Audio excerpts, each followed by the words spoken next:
Hello, everyone. It's Yogi here. I hope you're well and welcome. It's Friday. Yes, yesterday was Christmas Day. We had a Christmas Day stitching session, and we're back here for Boxing Day stitching. We don't need excuses to stitch, but it's nice to know. So, welcome. And today, yes, it's about time I come back to this piece, okay? And Beautiful piece. It's by Aimee Stewart, Traveling Library. I know quite a few of you are working on this piece as well, and who can blame you? So let's have a look. If you haven't seen this markup, okay, let's have a look. And this is why everybody's stitching this piece. And this is a one of the three pieces created by Aimee Stewart surrounding the caravan thing. So this one was the first one released, and we did a song together. And this is an interior view of a traveling caravan, and it's full of books. So it's a traveling library. It makes sense. And look at the beautiful sort of textile happening in this piece, and also the beautiful fox, reading fox. And I really would like to know what a fox is reading and his favorite books. And so this piece is full of story and full of colors. And there are two more pieces that go with this piece. And I think some of you are probably going to start around the New Year's time if you haven't started already. So quite a lot of happening with this trio of beautiful artwork here. So this piece, I think I started maybe close to 3 months ago. What do you think, guys? I can't remember. Maybe close to 3 months ago. And this is a max color version, so we had to wait for a little bit before we're able to start. And I think for the regular version, quite a lot of you probably started a little bit ago. So this is where I am, okay? Let me zoom out a little bit. So this is quite a long portrait piece. So I need to scroll down a little bit so you can see, kind of gauge the proportion of the piece and in relation to my complete area. Okay, not a lot so far, but this is a very intricate piece, and so I'm very happy with my progress so far. And in terms of numbers, okay, let's have a look. So the progress at the moment is 1.73, so not quite 2% yet. And I can't even really say it's just a little bit to 2%, because for a piece like this, even just that, a quarter of the percentage probably would take a little bit of time. But I'm patient, one stitch at a time, and that doesn't change. So here we go. So this is a max color piece. So the total number of colors involved in this piece is 239, just one color short of the max, which is 240. So today I am going to start a new sprint, of course, right in front of you. So you know I start from zero. But you know, I think I'm going to retire the Guess My Stitches machine for a bit, okay? I'm going to send it to the maintenance center for a little bit of MOT. And so what's happening? I think you guys are getting so good at guessing my stitches. So I'm going to have to come up with new ways to challenge you. So from today, at the end of every session, I am going to give you the total number of stitches by myself. You know, you don't have to guess it. And, you know, still, the number might still shock you. And we'll come up with different challenges for you in the coming weeks. And 2026 is over. 2026 is a new year, so new challenges for you guys. So let me scroll back here, and I want to say hello to all of you. Welcome to this beautiful Friday evening with me. So let's have a look. So we've got Lona here, absolutely right on time for the class, and welcome. And we also have Serena as well. And Serena says 2 days without stitching, not good for my peace of mind. Indeed, if I didn't get to stitch on a New Year's Eve because of the family stuff. And yes, I felt like I hadn't stitched for a long time yesterday. Just one day rest makes a lot of difference. So, it's a little bit like oxygen. You need it every day, all the time. So welcome back, Serena. And we also have, who have we got here? Let me scroll down. A lot of chat happening before the stream started. Wonderful. And we have Chelsea as well. It says, hi, everyone. Hello, Chelsea. Good to see you. And Janine as well. And welcome back. And survive the cookie swap. Well done. And we also have, and I think Janine is down with a cold, right, with a hubby. So sending love to Janine and a speedy recovery, and with Yogi's healing power and the love from the chat. So you're going to feel so much better in no time. And scrolling down, let's have a look. Alandra is back with us. Says hello, hi, Merry Christmas. And who have we got here? Chelsea is back as well. Welcome. And Lizzie as well. And great to see you. And our lovely Susan. And Colette is here as well. Welcome. Nice to see you, Colette. And who else have we got? And Suzanne as well. And Bess from New Zealand. Good morning. It's now 27th for our friends in Australia and New Zealand as well. And Band Creativity, welcome. And Rachel is also here. And Lona, I have said hello. Hello again. And Sarah VM as well. And Laura, good to see you. And let's have a look. Let me scroll down. Ring. Hello, Ring. And let's have a look. Rita is here. And Mary Solas as well. And Solar Wind waving to everybody. And Karen Southland is also here. And of course, our BLT, Betty, is here as well.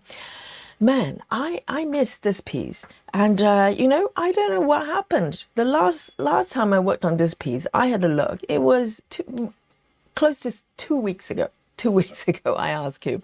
So this piece has been a little bit more like, focus piece. One of the focus pieces alongside with my Gecko Rouge. I try to work on them properly at least once a week. But last couple of weeks, I kind of, got sidetracked a little bit as I have a new piece, vintage toys as well. So that kind of got a little bit more of my attention. But I'm coming back here. Just look at this. It's so beautiful. So what I did with this piece is I started from the center. Okay, let me show you my app here. So I started from the center top, which is unusual start. But I kind of, looked around the piece, trying to figure out where to start. And let me show you the markup here. So it's right at the roof of the caravan. And, initially when I went in from the center, my plan was to kind of move down vertically through the center column and maybe branch out a little bit, which I called kind of tree branching, method, so to speak, and just find interesting destinations and just stop there for a while. And then I kind of traveled down and found a spot I really like, and that's what simply has been my center point for a little while with this piece. But everywhere you go with this piece in the beginning, I thought I was going to stitch a lot of kind of wood colors, a lot of browns, but I was totally wrong because even on the roof or walls, wherever surfaces that you look at, there are patterns, there are motifs, there are ornaments, it's happening everywhere. So it's a burst of explosion of different colors. So today I am going to focus on this area a little bit more, and I think it's going really well. Let me just come back to show you here. So I moved from here. I think this column may be the center one. It's either this one or this one, okay? And I slowly moved down and sort of changing my plans a little bit and decided to land around here. And it's such an interesting area to stitch with big flowers and patterns. I found my bumblebee. Let me zoom in a little bit more so you can see. And today I'm going to just dive into this area and fill it up a little bit more. And maybe from time to time, I'll move my stitches down a little bit. So, I'll just stitch whatever I want and go wherever I want as usual. Okay, so this is my plan today. And let me know what's yours and what are you working on. I suspect quite a few of you are probably working on this piece with me. And why not? So gorgeous, so gorgeous. Just this area alone, you could have told me this was a completely different piece. It's almost like there's so many different patterns merged into one, and they all blend in so beautifully together. So let's go. Yes, and today, I kind of lounged around a little bit with my partner. It's rarely we have, so much time to catch up. Good or bad, I have no idea. But it's nice to be able to relax a little bit, just catch up with a bit of, stuff in the house. And we went out for a walk and everything. It was really tranquil. And so it's we're both yoga teachers, so we work sort of different times with a different timetable. So it's kind of nice to be able to catch up and be at the same place at the same time and do normal things, just ordinary normal things, nothing fancy. And that's the best. That's peace, isn't it? So here we go. A bit of peaceful stitching coming up. And I know some of you probably come back from the holiday feeling a little bit stressed. I know holiday is a double-edged sword. On one hand, it could be, it's different from daily routines. You get to see people you don't get to see for a little while. It could be family, it could be friends, but maybe it's not straightforward. And sometimes it can be a little bit stressful as well. So, if that's what you're feeling, you're not alone. You're not alone. We're with you. So, to start with, I am going to pick a color that I can just run around frolicking a little bit, why not? Just to warm up these little hands here. So I am going to come to this area. Immediately, I spotted an area I like. And I'm going to start stitching, okay? So the first color of my choice, first of all, I forgot to mention, I just assume you all know already, this is 28 count I'm stitching, even weave. Really delicate fabric. You can practically see my fingers underneath.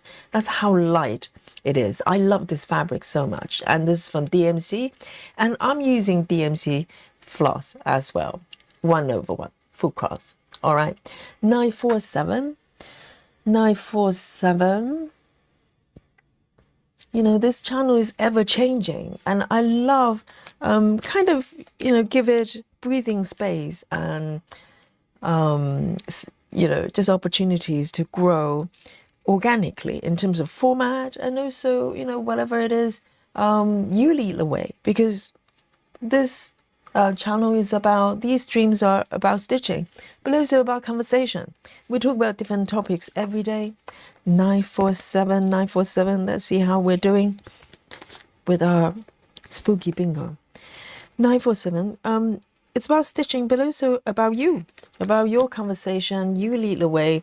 Every day we talk about different things, and it's tremendous. It's a learning experience for me. And, it's very humbling when you share your stories and your experiences with stitching as well.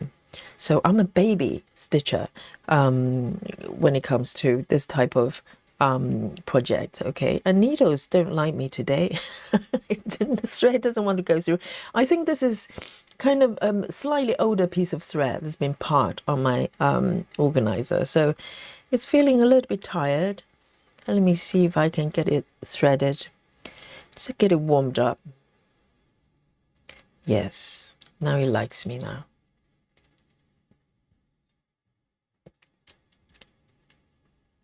Oh, Suzanne is crocheting on a pet blanket for RSPCA appeal. Very nice.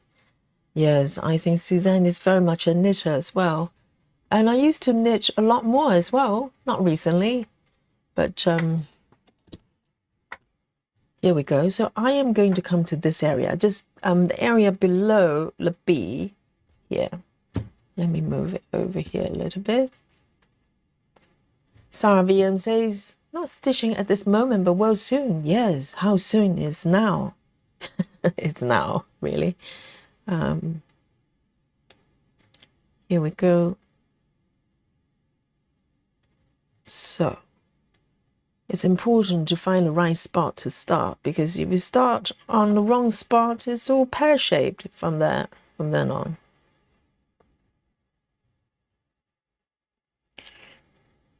Lizzie says, I'm giving myself a few days off stitching. I won't start until we get to Thursday.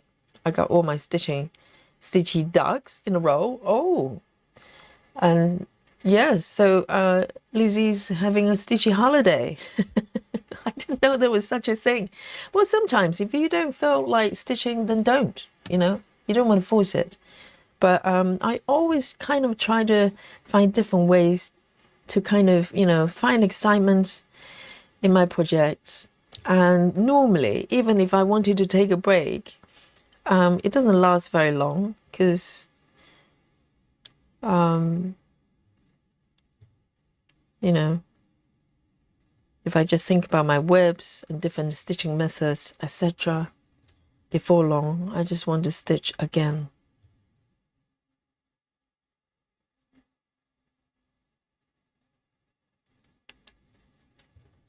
Right, I think these two are correct. Ooh. Solar Wind says, I'm still working on winter montage by Pain-Free Craft till January 1st, and I'll continue with 4 seasons by Heaven and Earth. Artist is Josette Yerka. I'm pretty sure I butchered that one. Sincere apologies, but do my best.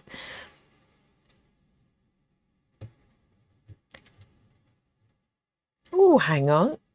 What did I say? What did I say about making mistakes? I just noticed that this is a completely wrong spot, guys. There you go. Oh, what did I say?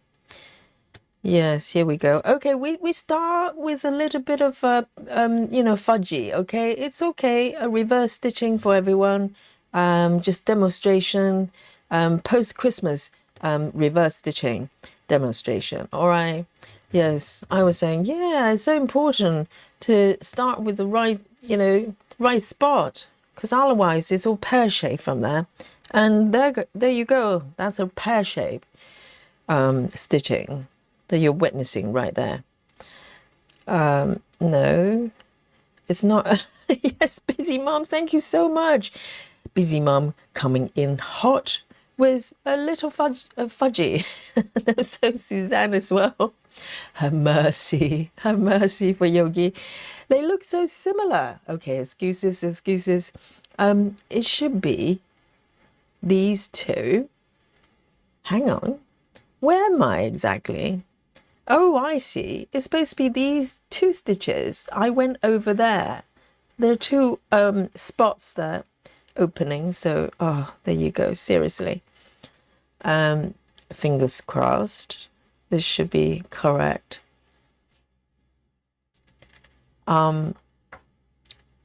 Susan says, Yogi, have you thought about keeping a log of your stitchings throughout 2026?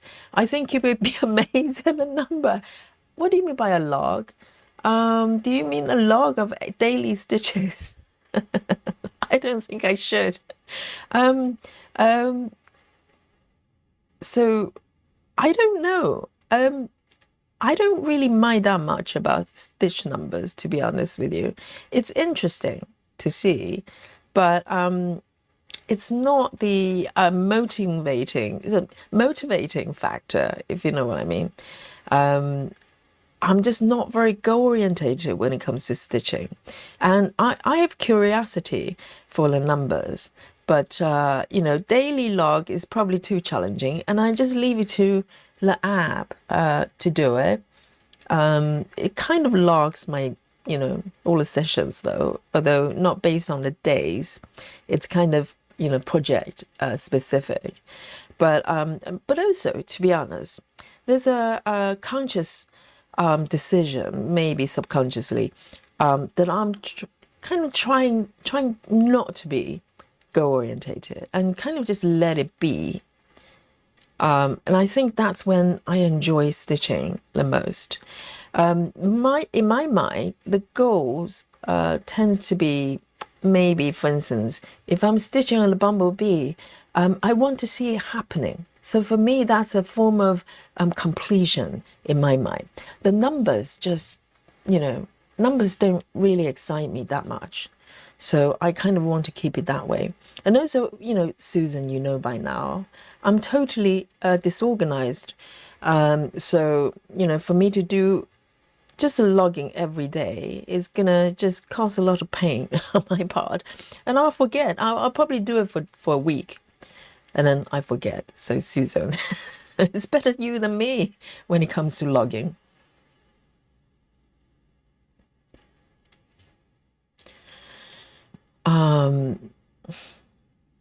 Jeanine says, no stitching for me tonight. I'm knitting, kitting up my floss for the new sow. Yes, that's quite relaxing to do as well.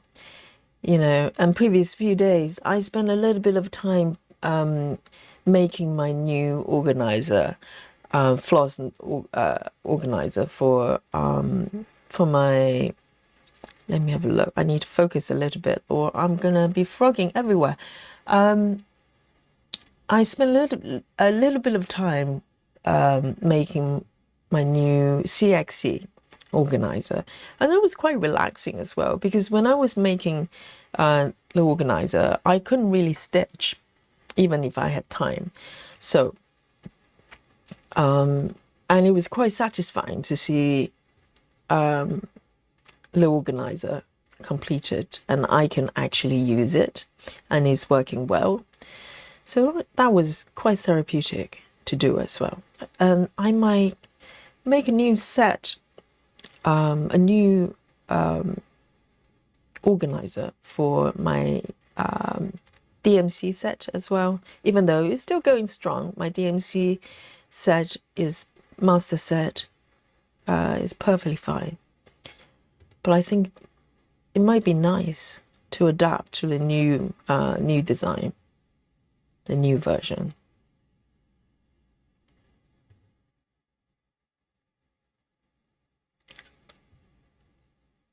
These colors are so pretty. I'm so happy to start with an orange.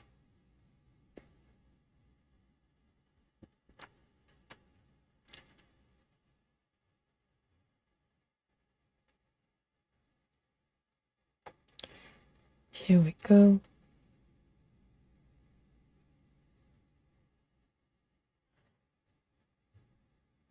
And in my mind, I'm kind of thinking about the companion pieces as well. I'm more drawn to the landscape piece, actually. The desktop one is fine. There's some objects of the writer's desk. They kind of look slightly too modern for me, and maybe that's the intention. What I love about these pieces is for the kind of whimsical and the whimsy of it all. And if things look too modern, it kind of breaks that, you know, spell for me. So I think I'm more likely to want to start with the landscape piece.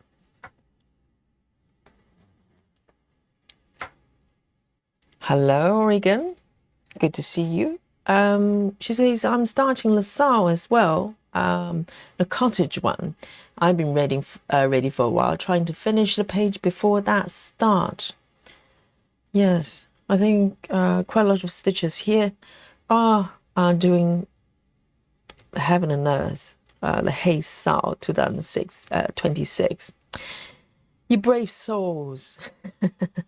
And I remember we actually had a session that we went through all of the patterns available for LaSalle for 2006. Yes, mixed reviews, but it's wonderful that you're able to choose one that you love enough that you want to, spend next year stitching and maybe completing it. It's great.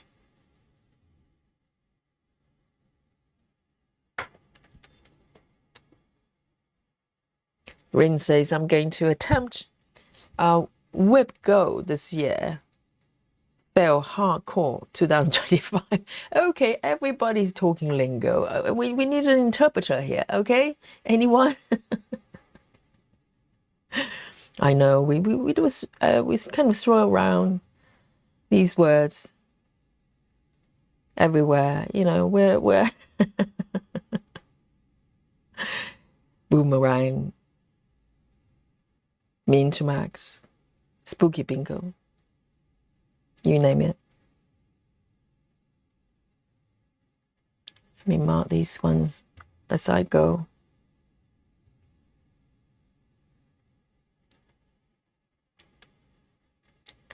Oh, here we go. Susan says, what's whip go exactly? I think I heard briefly someone mentioning it a while back, but I have no idea. So someone will have to explain, and I have no idea what's the other one. Hardcore. sounds like a game mode, hardcore. Permadeath.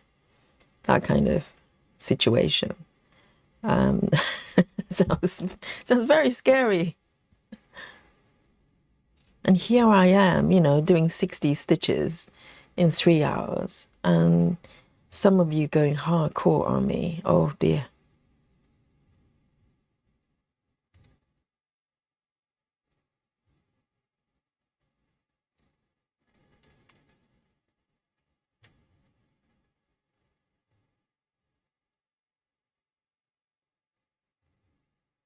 Just a little blob of orange here. Let me just do one more stitch. I probably need a new thread, new strand. So pretty, seriously. And this is barely the beginning. I'm working down from the roof and down here found this spot. And I feel I'm stitching the entire pattern just as it is. It's crazy. And I think this is definitely one of the best artwork that Aimee Stewart has created. Right, I am going to take one more strand of the same color, actually, 947. I want to do a little bit more of this area.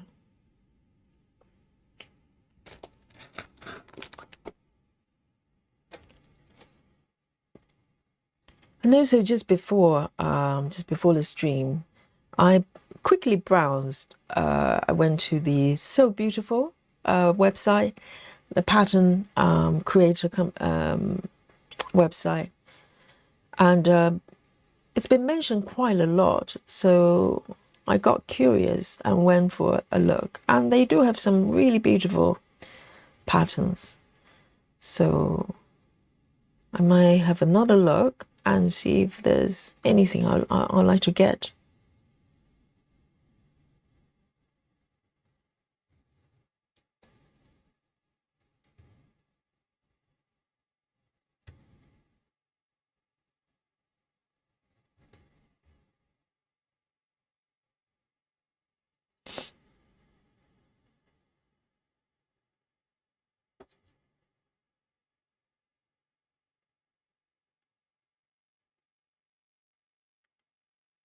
So Ring is explaining what whip go is. Ring says, like bingo board with whips. Jessie Mary calls. I presume Jessie Mary's person came up with the idea. Calls 2 numbers on the 25th of every month. Oh, so you have to play with the person. Is that what it is? And then what happens? So basically, do you number your own webs in some way, and then she just she calls out a number, and you just stitch that piece. Is that how it works?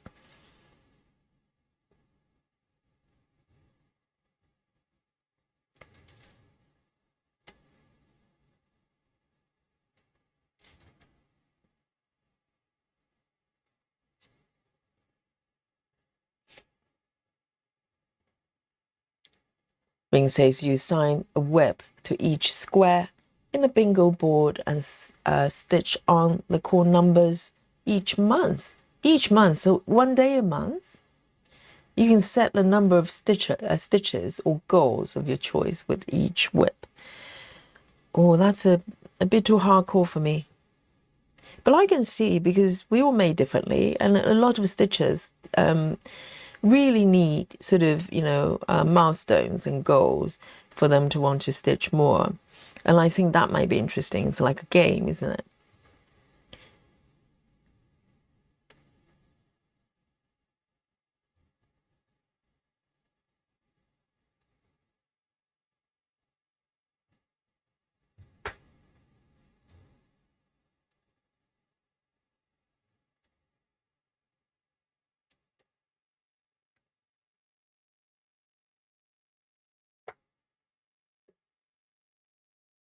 Janine says, Janine says, Yogi, you are doing way more than 60 stitches in an hour. You're getting faster. I know. Any number that's kind of greater than 200, I'm kind of happy. So it really depends on the project and how confetti it is, and also stitching method as well. Yeah, there's something to do with it. But generally, I'm slow. So, but the speed is really relative, because you guys are so fast. So my goal is to slow you down. The slower you get, the faster I look. So this is the goal of the channel, to get you to stitch slower. It's my cunning plan. So now you know. But still, we have aliens. We have aliens. Just keep going. 1,000 stitches, 3,000, 5,000, whatever, a day. I can't keep up.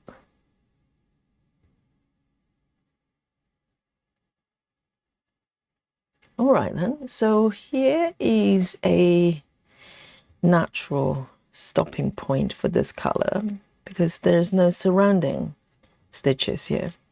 So I am going to end this right here.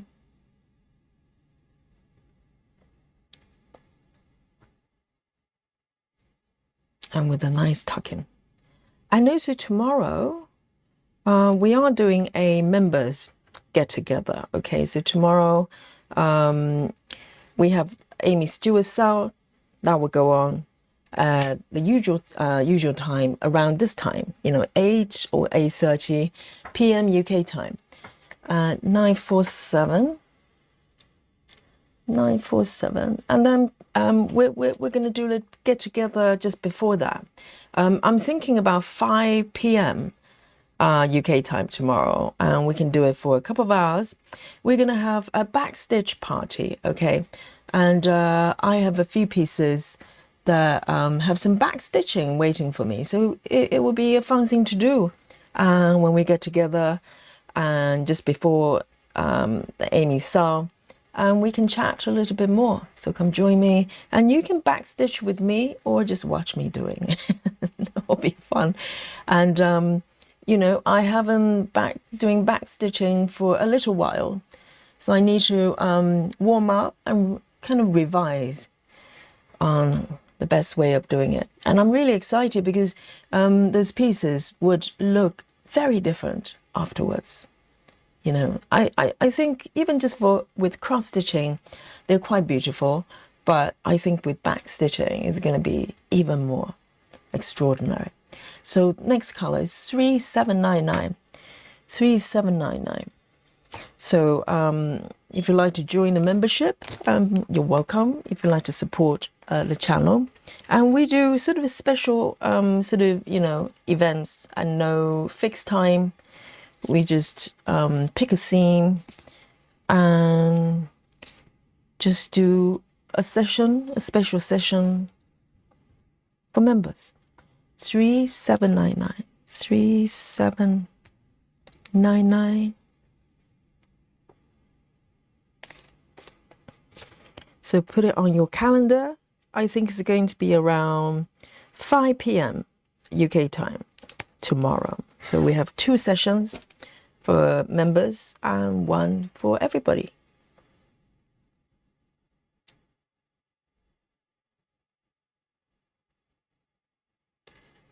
Hello, Mandy. Welcome.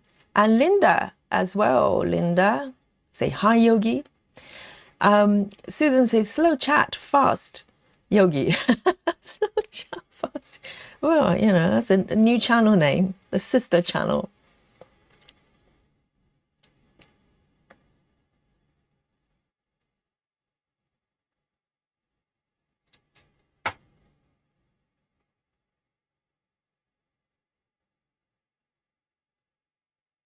Here we go. So this color is 3799.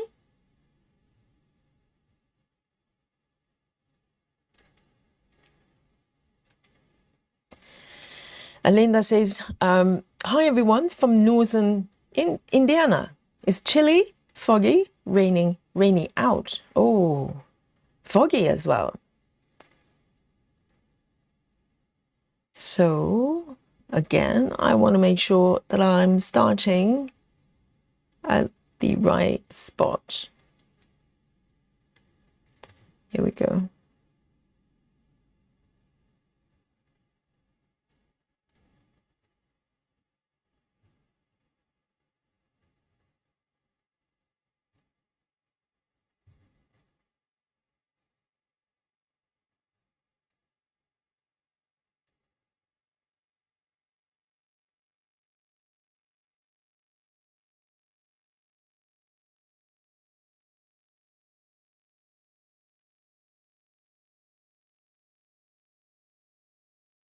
Hey, Lynn Burgess.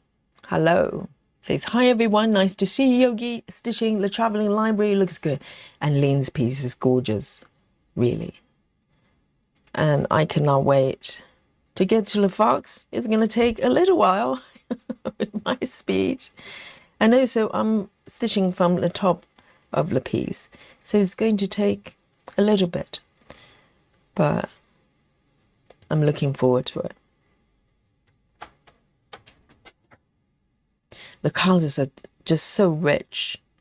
It's quite earthy, but so deep and beautiful.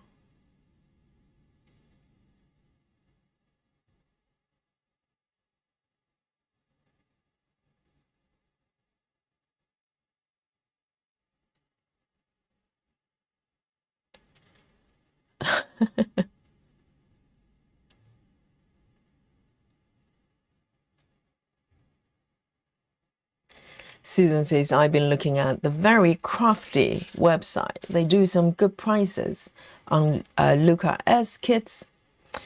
Oh, there are quite a few. I've discovered so many sort of pattern companies and, you know, cross-stitching kit companies since I started the channel.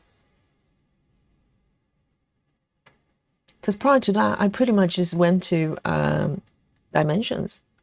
It was pretty much the only brand I knew when it comes to kits. And even though I kit up, you know, I have pattern-only projects quite a lot, but I still love the idea of cross-stitching kits. There's just something about having everything in a package. It's got everything you need to finish the project. It feels so good. So I'll probably continue. I'll definitely continue to buy kits. Even though now I like, you know, slightly probably more, shall I say, challenging projects. So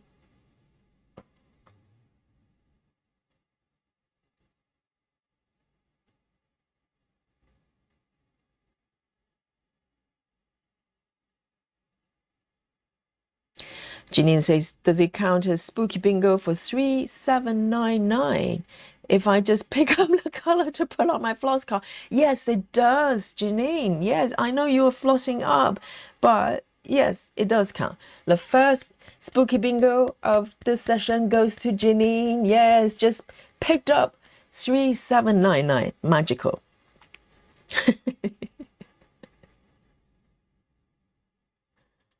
Yes, you got it.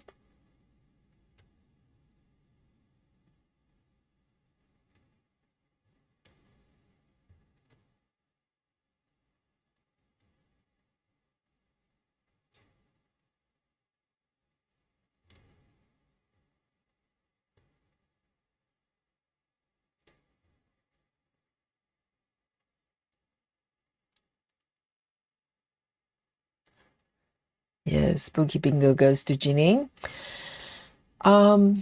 Samantha, hello. Welcome, Samantha. Late for the stitching party? Well, it's a little bit late for the class today, Samantha. I'm going to note that down. And next time, be here right on time, okay? No penalty today, but I'm not sure about next time, all right? Just be here on time.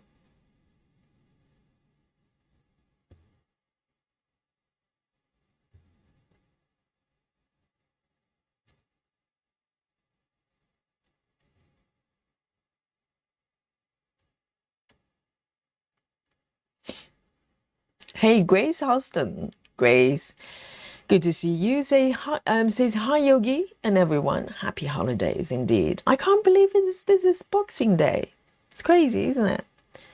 And we've been stitching on Christmas piece for 2 months, and lo and behold, it's all over. It's still technically, still Christmas until New Year, obviously.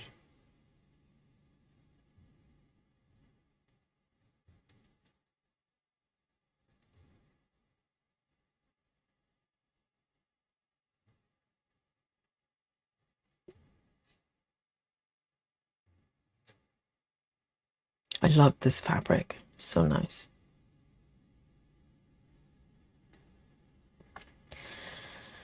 Linda is working on Upon a Fairy Tale Max color, Heaven and Earth, and Aimee Stewart, of course, and stitching on 20 counts white Ada. Yes, 20 count. I'm trying to think if I've got any project that's 20 counts. I think I did at one point, and I can't remember what happened to that. I think it was when I was experimenting stitch counts, tried to work my way up to 25, and at one point I was working on something on 20 counts. Probably didn't continue. I can't remember which one that was.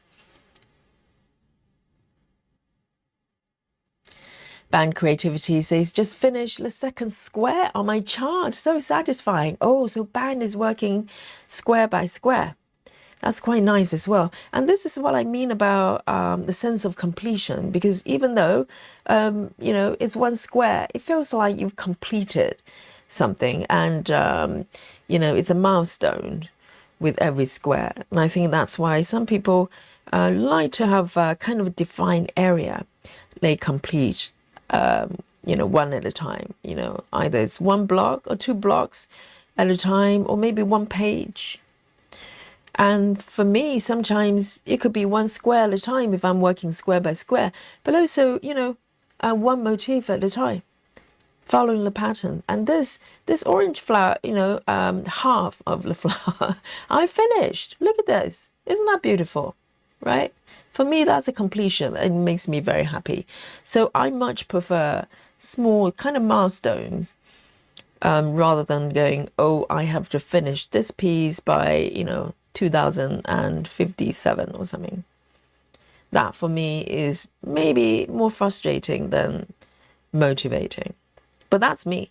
For some of you, it might be motivating, right? So we're made differently.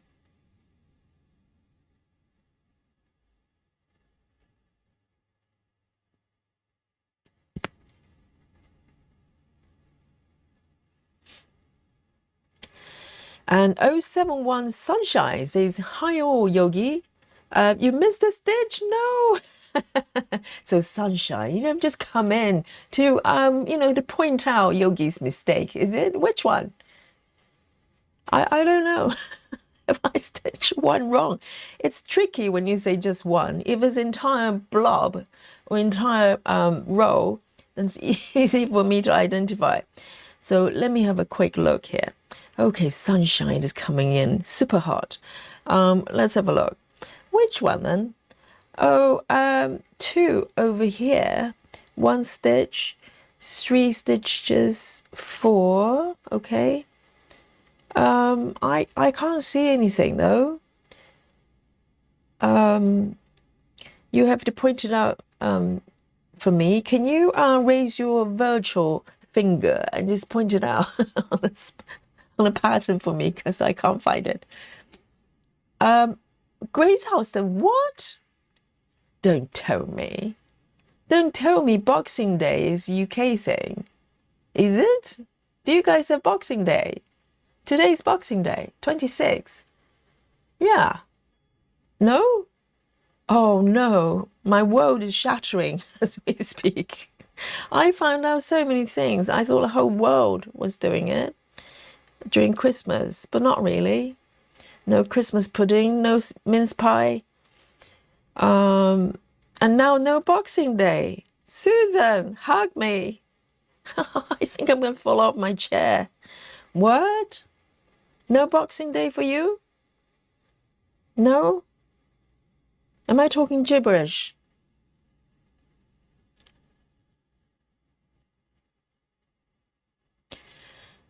Solar Wind says, Yogi, how long does a Boxing Day last? It lasts a day. It's 26, the day after Christmas Day.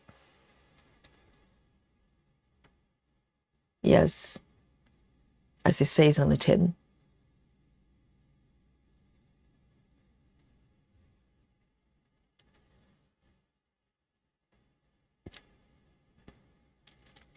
Oh, I didn't realize it was a British thing only. Lizzie says, a British extension of Christmas when rich people gave their servants and tenants presents. Is that what it is? I remember reading someone try to explain the origin of Boxing Day. I don't remember the servants were involved. I don't know. I can't remember. Someone have to Google it, okay?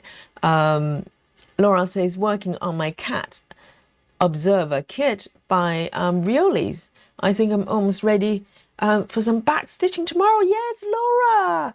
How nice. Yes, let's back stitch together. Yes, I need partners in crime with my back stitching.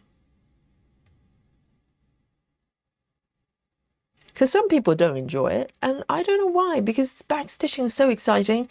It's like, your piece looks very different afterwards in a very good way. And there were samplers I've done in the past that I kind of just liberally adding back stitching myself, because I just I wanted more definition. I like back stitching.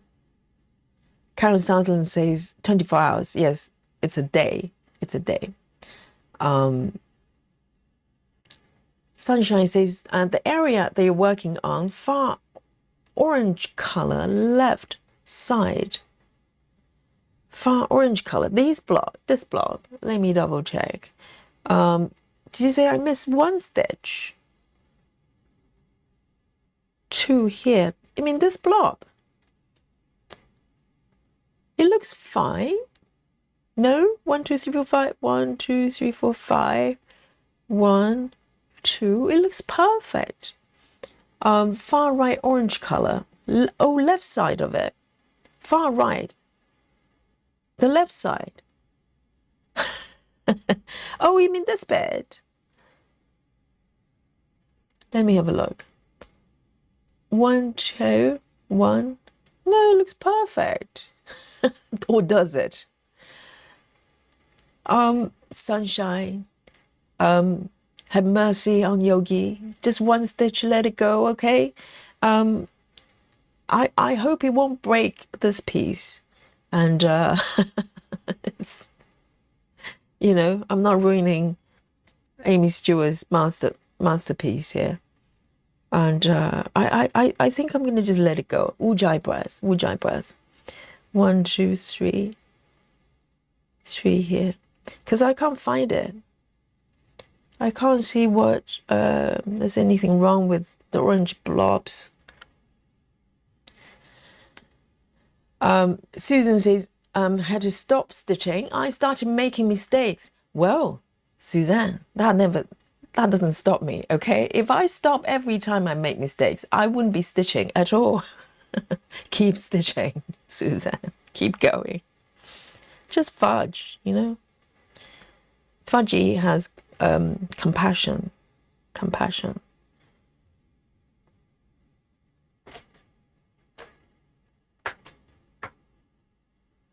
Oh, Janine says no Boxing Day in the US. I had no idea. Wow. Busy Mom says we don't have Boxing Day. What is it? Wow, no Boxing Day. So Boxing Day is also a holiday as well. So there's Christmas and there's Boxing Day next. And 27 very often is a working day for some people. So Boxing Day is still a day off for everyone.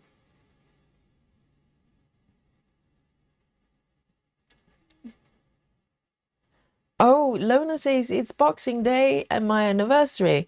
Yes, Lona, you did say today is your anniversary, is a wedding anniversary. Congratulations, Lona.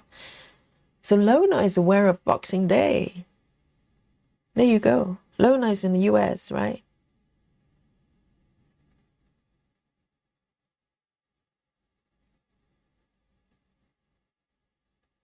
So those 3. 1, 2. There's one more. Have I got it correctly? 1, 2, 3. Yes. Let me move it over here.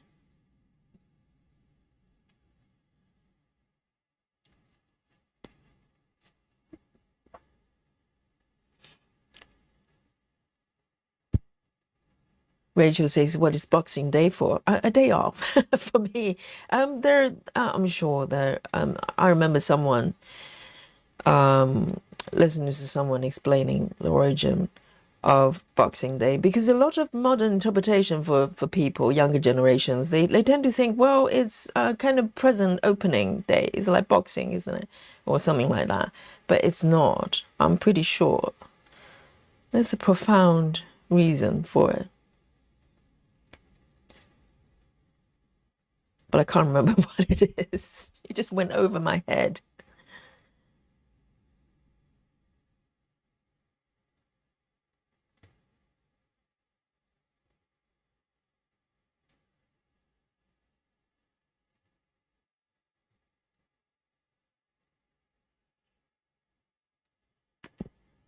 Oh, Beth says, Boxing Day, St. Stephen's Day, is basically day 2 of Christmas. Commonwealth countries, a lot of Europe and Massachusetts celebrate. Oh, so Massachusetts in America is the US, right? So some part of the US celebrate Boxing Day. Is that correct? Yeah, I can imagine New Zealand and Australia, they probably have Boxing Day as well. Hey, Rajal.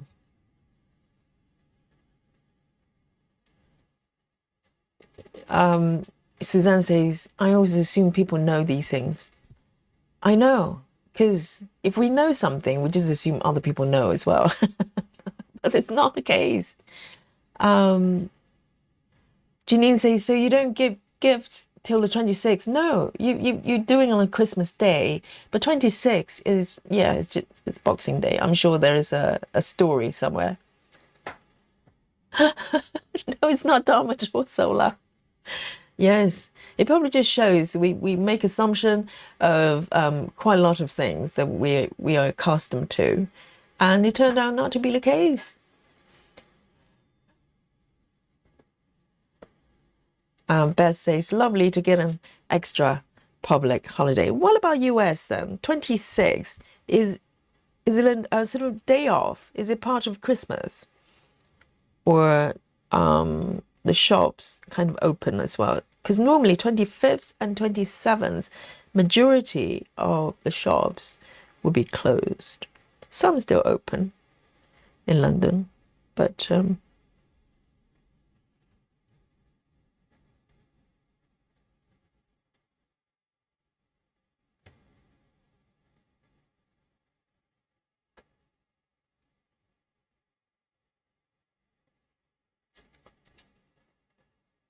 yes. So gifting is still 25th.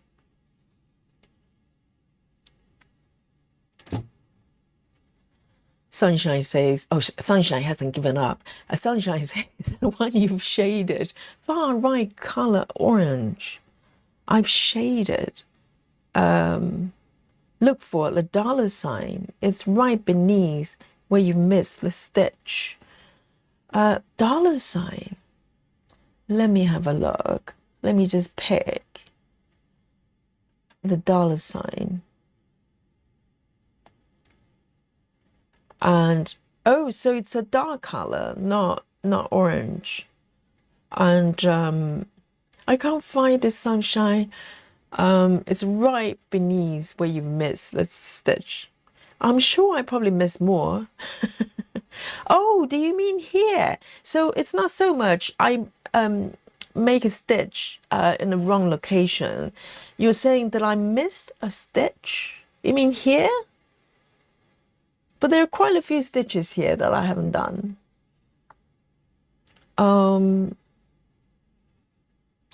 If it's just a matter of missing stitches, but have I marked it on my markup, on my app? Otherwise, I'll just come back and do it later. Have I? I don't know. And I've forgotten which one I'm actually stitching right now. I've lost count. Hang on. It's here. All right. I know which one. I know which one. Oh, yes. Sunshine. Ujjayi brass. And bring on the pink frog. Okay. Bring on Fudgy and let it go. I'll find it at some point. I'll find it at some point. Suzanne says is when the servants got their presents. Is that what it is? So 25th presents for normal people, for family members, and 26 you give presents to servants.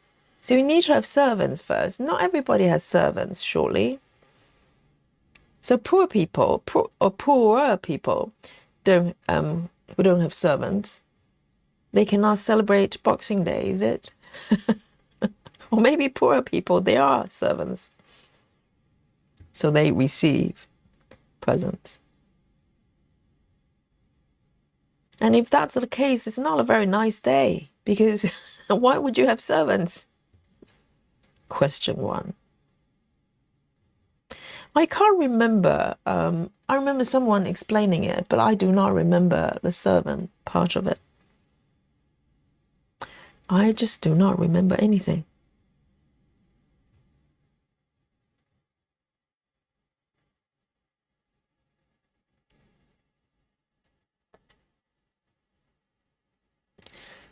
Grace says, so the servants receive what rich folks didn't want. Yes. Yes. Maybe they just order too much on Amazon. Whatever they don't want. They just rewrap it. Or just keep it in the original parcel, Amazon parcel, and just give them to the servants. I wonder what Prince Charles ordered on Amazon this year for Christmas.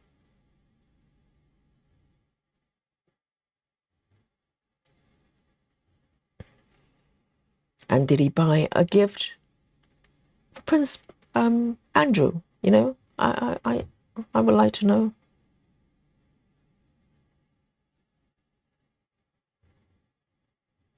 Here's for you, Andrew.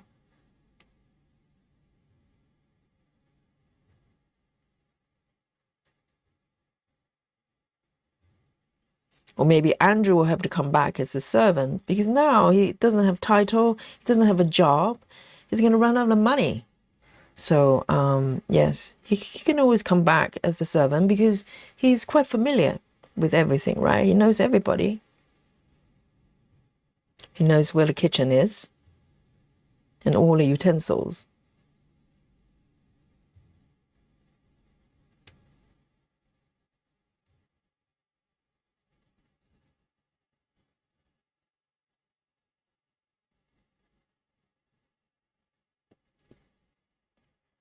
Lizzie says the tenants often got food like preserves, some meat, butter things they could not normally afford.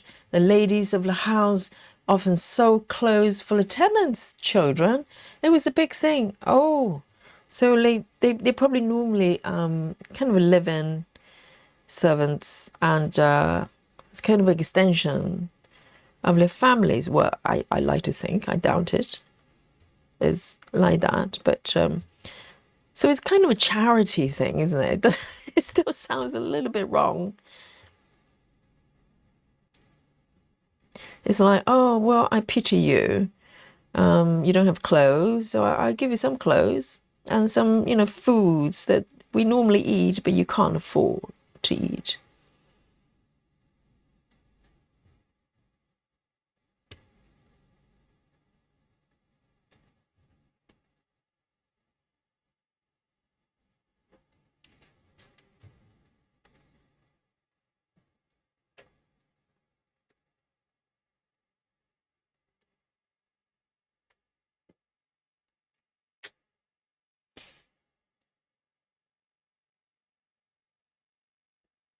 Sarah VM says in the United States we have Black Friday, which means business going the black, referring to they make huge profit on Friday after Christmas. I only learned that during the one of the streams we have here, because I was aware of Black Friday for a few years now. It's kind of a new thing here. It's just companies kind of finding excuses to do a big sale, to get people to buy things.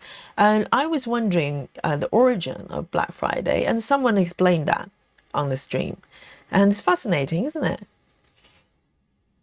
So instead of making a loss, they make the profit actually goes black. But I'm sure it's not true. It's just just an excuse to get business, really.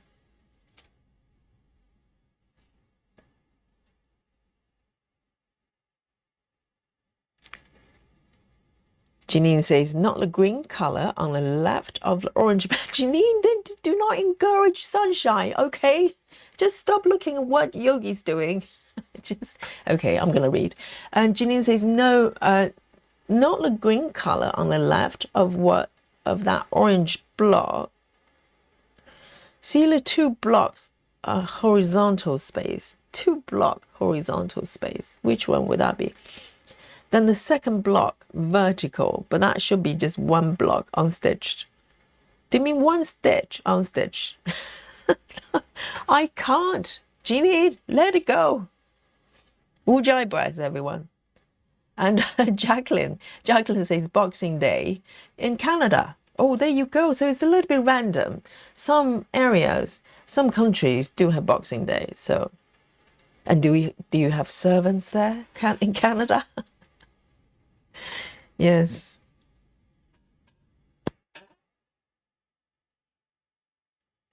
Kelly says, hello, Yogi and Stitchy friends. Happy Boxing Day. There you go. Kelly celebrates Boxing Day. All the servants are happy all over the world.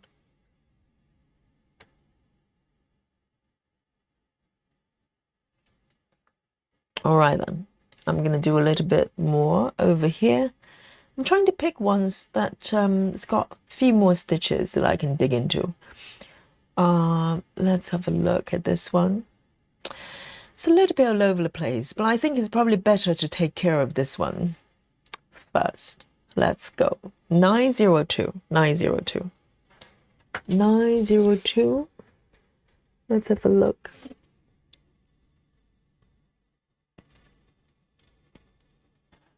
Yes.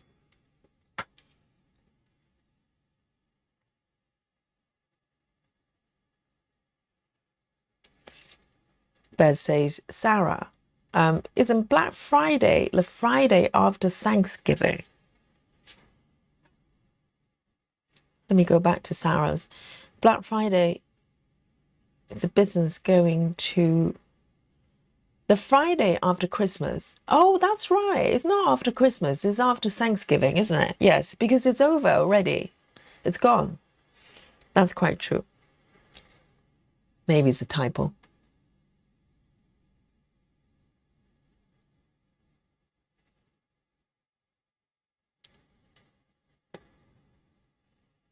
Because Black Friday is kind of new over here. Prior to that, the biggest sale of the year tend to be post-Christmas. And also maybe post-New Year as well. But nowadays, they do sales, before, after, during. It doesn't matter. It's just random sales all year round.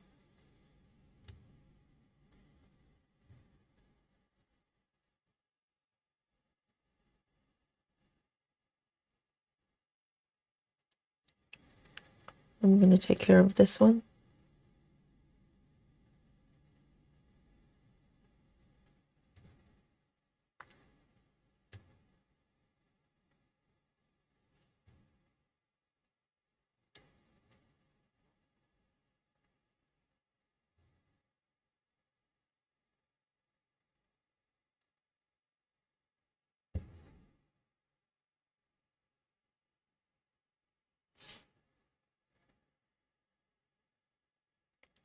All right.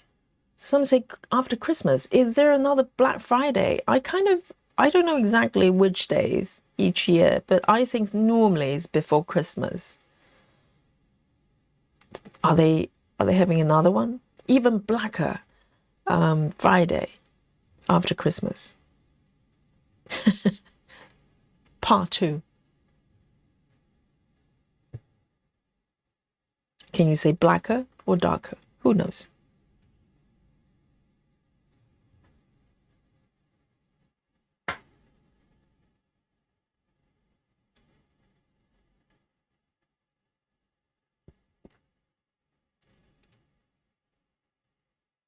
So there's technology. Is it a Cyber Day? Oh, hang on. Technology after Thanksgiving. But I think the one after Thanksgiving, if I remember, at least over here, it was Black Friday. And then I think there's a Cyber Day. They're making up all these things. Cyber Monday or something. I mean, who says cyber nowadays? No one. Okay?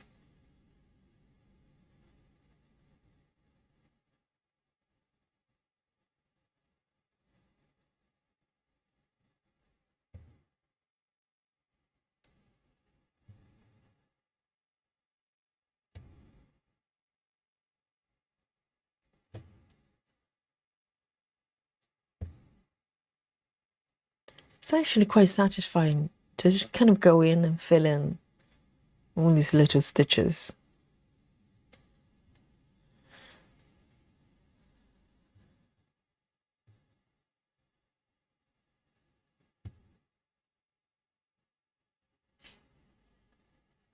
Oh dear, is there tsunami in Indonesia? Oh no.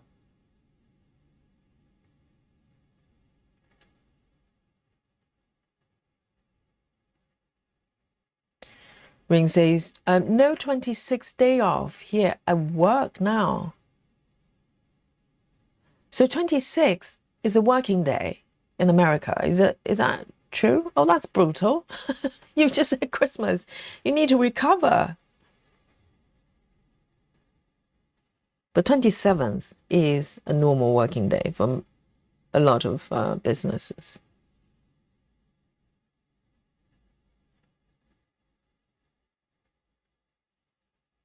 Have I got, oh dear.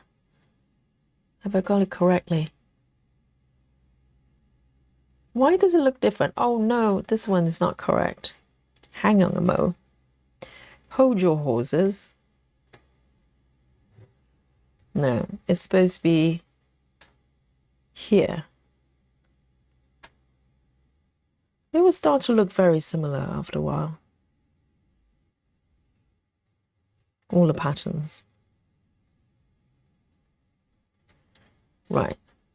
All right. Let's try again. It's here. This one.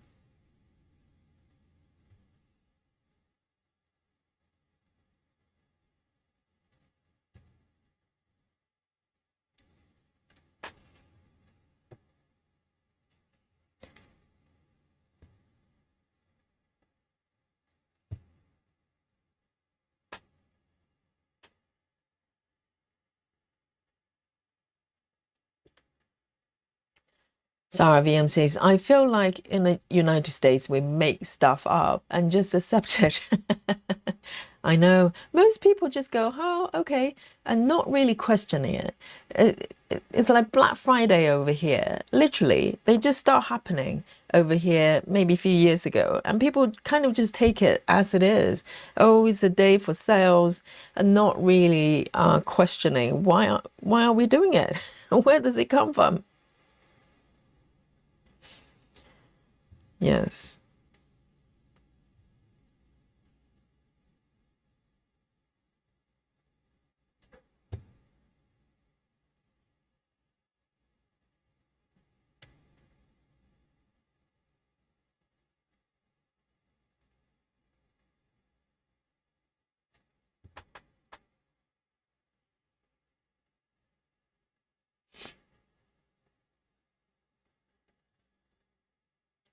Sarah says, after Christmas, it's just called, after Christmas sales, people are just calling whatever they want. Yeah, it's just really just an opportunity to sell more stuff, to get you to buy stuff. It doesn't matter. They can call it anything they want.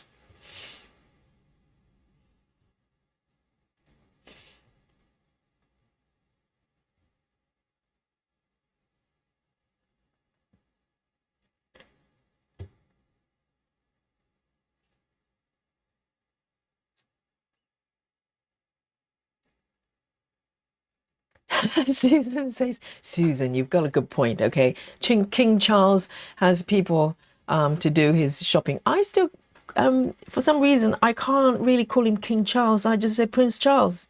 He's been Prince Charles for so long.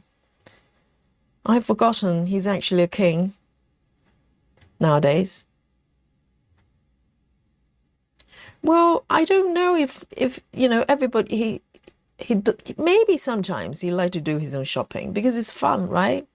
As a human being, we all like to shop from time to time, and even there are people, they probably, you know, whole team of people. He's probably got a shopping team, Amazon shopping team, but I'm sure he would like to have a little browse from time to time, you know, Black Fridays and everything, and who knows?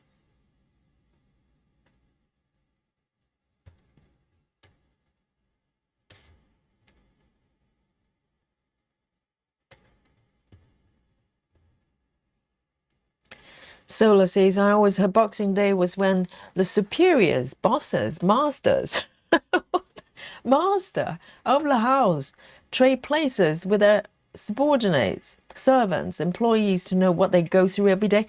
I never heard of that. I doubt very much that they would do that. You mean to swap places, as in they start doing all the chores and housework, and you know, and the servants get to dress up and go, okay, I think the spot is not very clean. Okay, darling, try again. You know, that kind of stuff. But do he? Hello.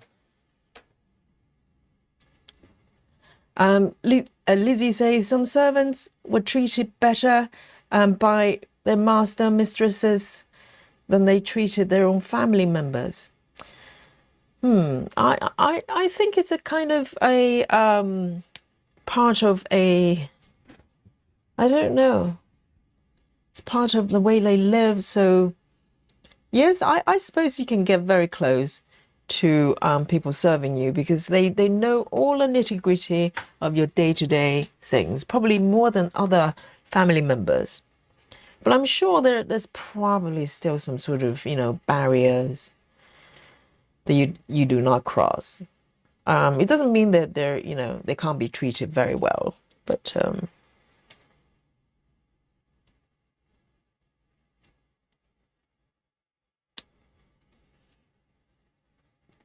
Susan says, I think we can all be grateful that we've got people looking over our shoulders, commenting on when we make mistakes. Yes. I know the beady eye, the ego eye of the chat. Nothing escapes the chat.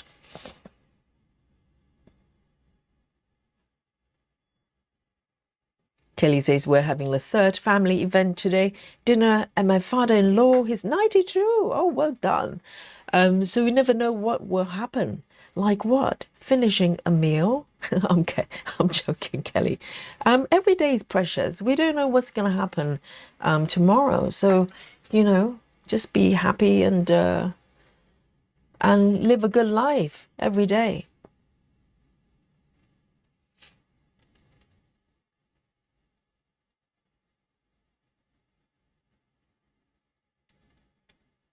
Candice, hello Candice. Candice says the holiday sales are Black Friday for the day after Thanksgiving, and then we have Small Business Saturday. What? Small Business Saturday, is that a thing as well? Small Business Saturday, then Cyber Monday, then we have after Christmas sales that start the day after Christmas. Yes, over here I think is normally starts on 27th, because 26th is still a national holiday. So yes, but nowadays, to be honest, they do sales before as well, before Christmas, and also nowadays there's Black Friday as well. So those yearly kind of big sales, they kind of just become one of those things. It's not a big deal anymore, and people shop online as well. So, we're not really going to the shops all the time.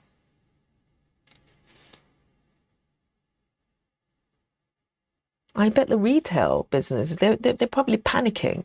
They don't know what to do. A17, A17.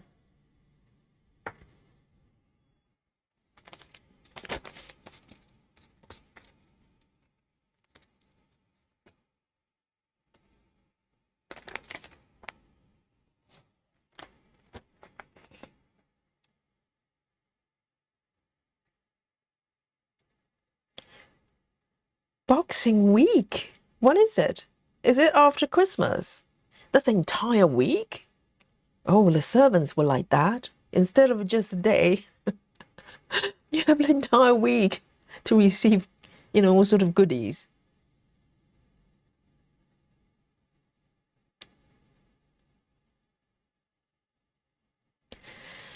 Jacqueline says Boxing Day in Canada is not statutory holiday. It's just an excuse to have big box stores. Store sales is a payday. Oh, it's a paid day off for many people, depending on the union you belong to. Wow, so there are a lot of kind of interpretation of what sort of Boxing Day, Boxing Week, whatever it is. I think they can just make up anything they want, to be honest. What are we going to do? Like protest? No.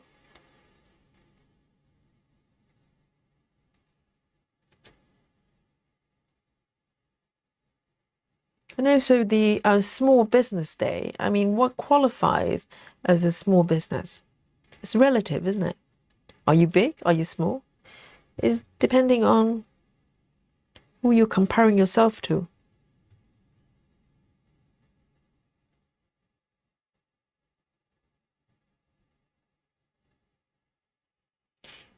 Back Boxing Week, yes, that's entire week.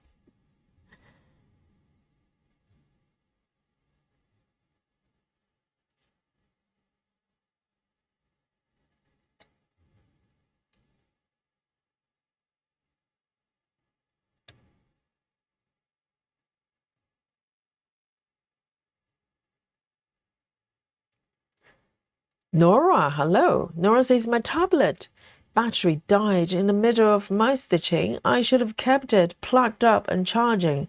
It ran out of energy before I did. Yes, the amateur, tablets. Yes, but you can just plug it in. It normally charges up very quickly. Oh, you don't want to stop stitching, Nora.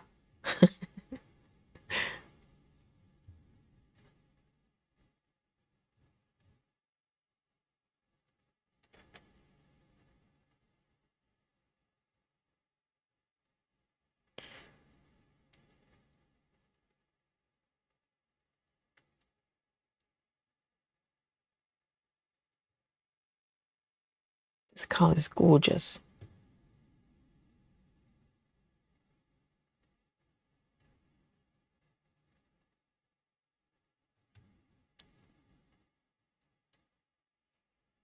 Two.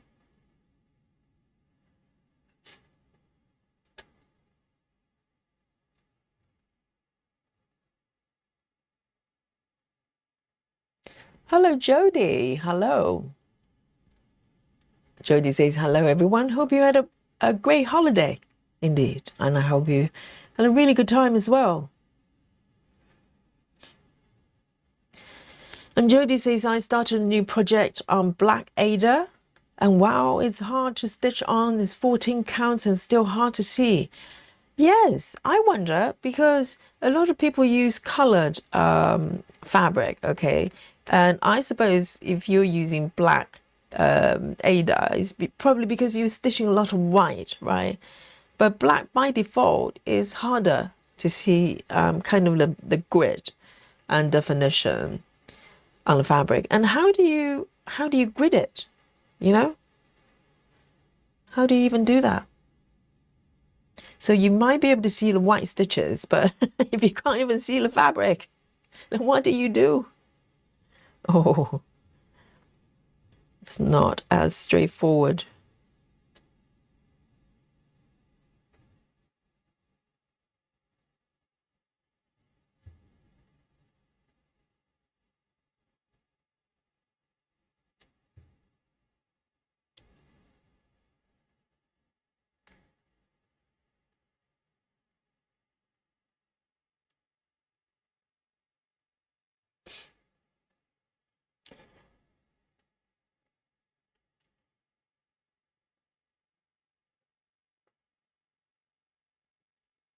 And Jody says the pattern from Cross Hatchery, Dino Garden.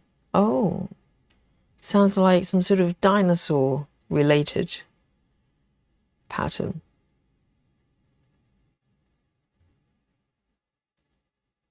And I'm guessing it's got a black background. Just a guess.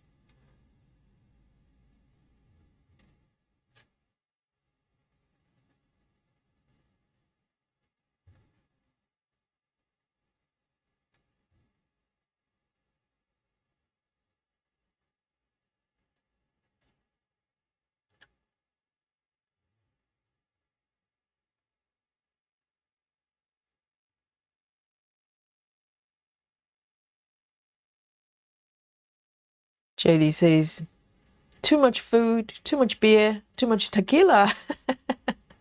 A lot of laughter and good time. Absolutely. How wonderful. Yes. That sounds like a good time. And a little bit of hangover, maybe.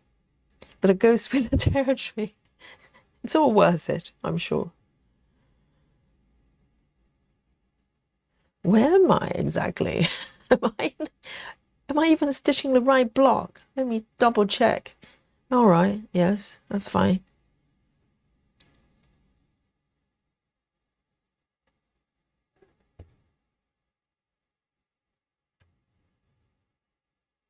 If I look up to look at the chat and look down, I just lose my spot. I don't know where I am.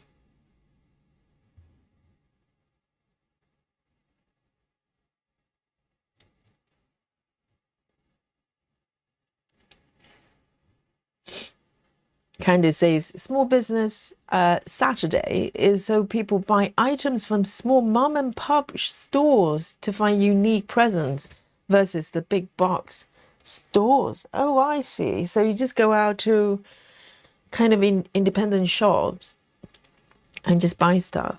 I see. There are less and less of those. But I think they'll probably come back, because I think now people are just really, really fed up with high street shops, all the chain stores, and they all look the same. And also at the same time, the tricky part is people buy stuff online so much. Unless for emergency, you just have to pop down the shop to buy, or there's certain things, for instance, fresh ingredients, I personally still like to buy in person, in shops. But majority of the times, you probably have some sort of delivery, don't you? So independent shops, unless they have something really unique. I remember, I don't know whether the shop is still there, but in my neighborhood, there used to be a shop. They specialized in honey, but not just honey, but local honey, London honey. So they collect honey from, I don't know, beekeepers in London area. That's it. That's all they do. That's very, very niche. Very, very niche. And probably cannot be replaced by any sort of large stores, because no one else is doing those. And I think a lot of people buy local bee honeys. A lot of times is delicious, but also to cure hay fever. Apparently, if you have hay fever, some sort of allergy to pollen, the remedy is to have, honey produced by local bees. That's what I heard. And that's supposed to fix it.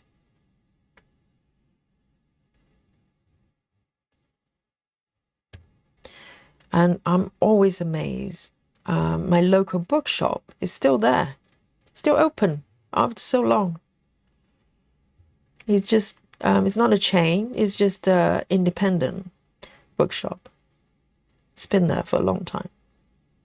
And it's still open every day.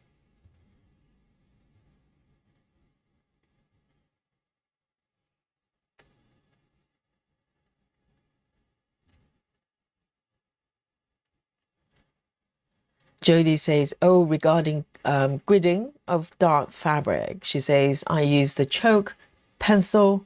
I'm terrified it won't come out since it's not full coverage, but listen to learn. Yes, I think gridding will be so tricky. And also you probably can't get pre-gridded, dark color Ada. Yes, I've never stitched on a dark fabric, so I have no idea how that's going to pan out. But of course, if you're a non-gridder, if you're an alien, right? We have some alien stitchers that do not grid, then it's not a problem. They probably can see in the dark, like cats.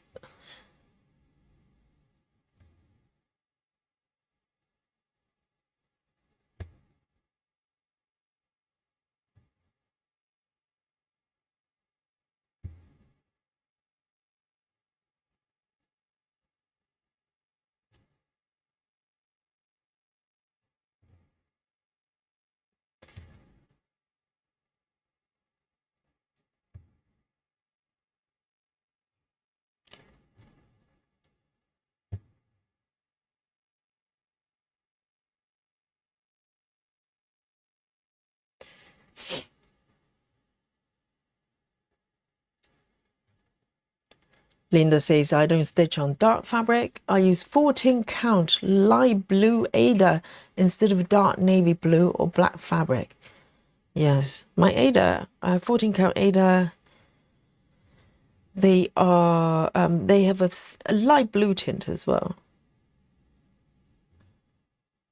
But not sort of dark color. I think people tend to use dark fabric, either you're stitching a lot of black, or maybe the background, it's kind of partially covered, and you want the fabric to show through. A lot of Halloween, type of patterns kind of call for that kind of color fabric.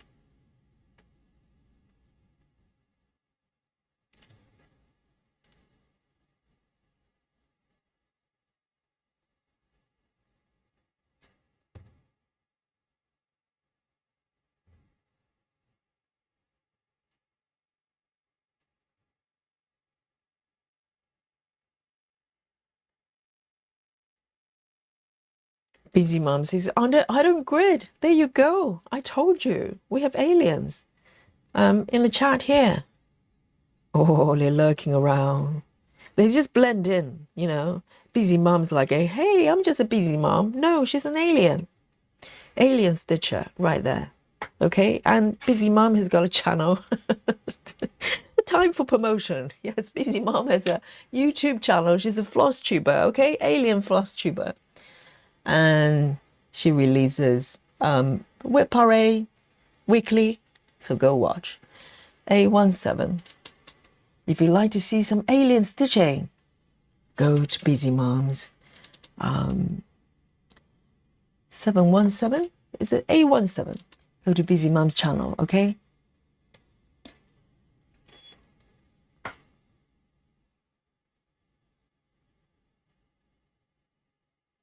So Kelly grids sometimes, or not.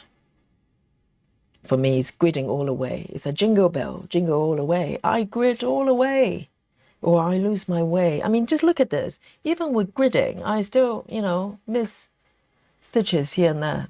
Imagine without. Oh dear, it's not just slow. It's snail pace. I don't know. Frozen stitcher. Just no stitching happening. No gridding, no stitching. Ooh, let me have a sip of my coffee. Totally forgotten. Let me know what you're drinking. Power drinks for power stitching.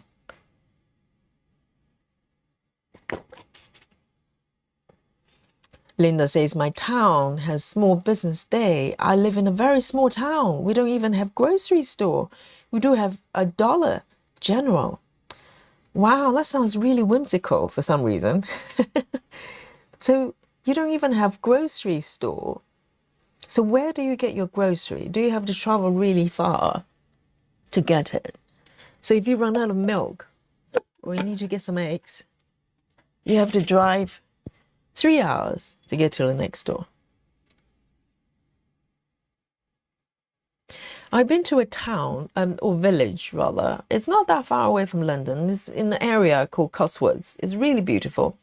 And even though it's not very far from London, it's so remote. I think they deliberately cut off sort of main roads. So, tourists can't just go in with big buses and turn it into really, some sort of touristy area.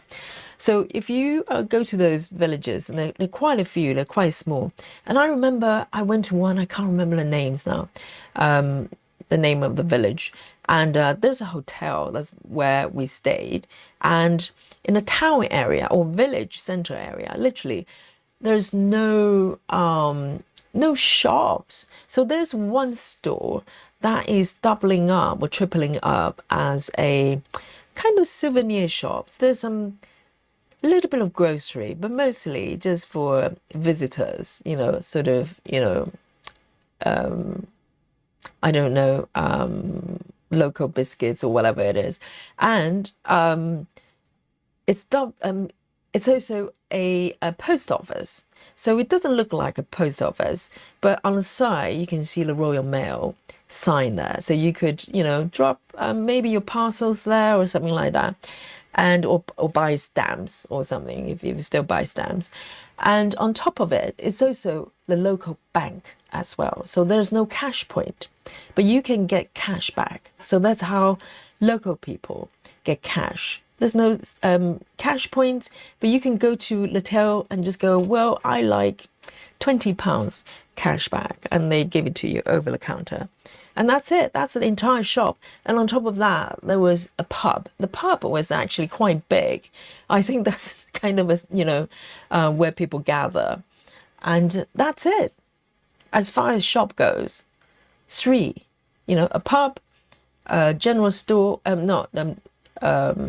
the what is it? The post office / souvenir shop / bank, and also a few restaurants, a couple of restaurants and a hotel. That's it. That's the commerce of the area.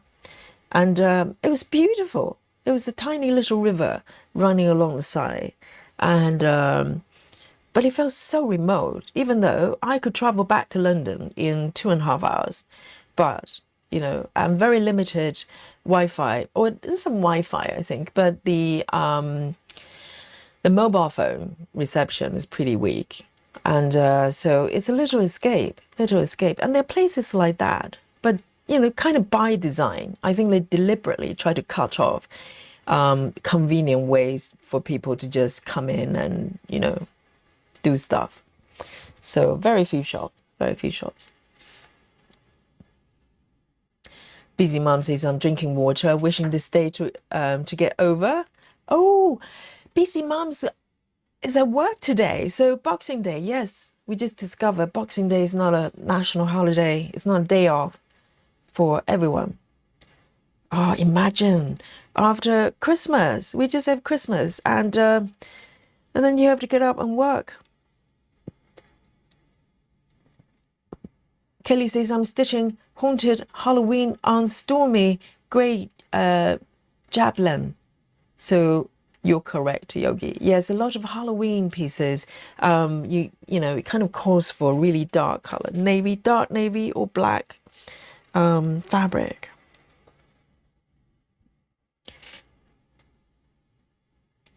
Nora says it's zero A&W, zero sugar root beer. Oh dear. Yes, root beer is very sweet, but it's zero sugar. Laura says drinking corn silk tea and eating mung bean rice cake. Oh, that sounds exotic. Yes, how nice. Rice cake is very healthy. Susan says time for chocolate. Yes, why not? We could, can't we? You can't stop me. And Rajal says Dollar General sells some produce. Okay, so it's not like a pound shop. Pound shops, they probably don't do fresh ingredients. Dollar General sell some produce and some convenience shop. I love to shop there. It's near my house. I see. So Dollar General, does that mean every single item is $1? Is that what it is? And Linda says, I'm drinking Coke. Is it full fat or is it fat-free? You need to share. We have heated debate over Coke. Here we go. Yeah, we can have a little tea break, coffee break. Let me zoom out so you can look at this beautiful pattern here.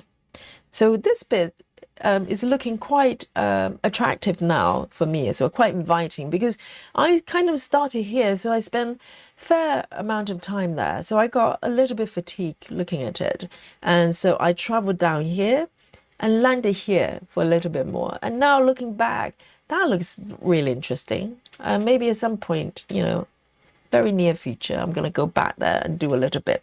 So it's my strategy for the piece. I kind of just wander around and just land wherever I want, do a little bit. And eventually, in 100 years' time, everybody, we're going to come back here and I'm going to show you my completion of this piece. It's about roughly 100 years, okay? So that's a promise. All right then. And now today, yesterday I had mince pie, guys.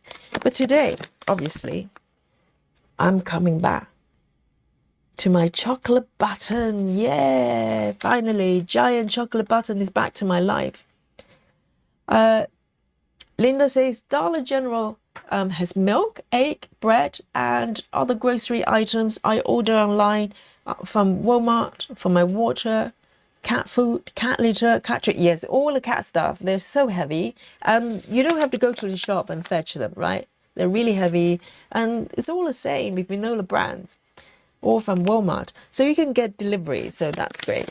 So grand opening of my giant chocolate button. Yeah. Here we go. Dun, dun, dun. And just a reminder for the members, okay, tomorrow we're going to have our first members get together, and we're going to have a backstitch party.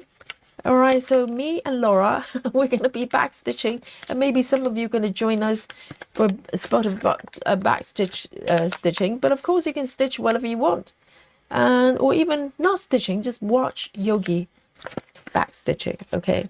And we're going to have a chat together about backstitching and whatever else that we chat about. Giant chocolate button. Here we go.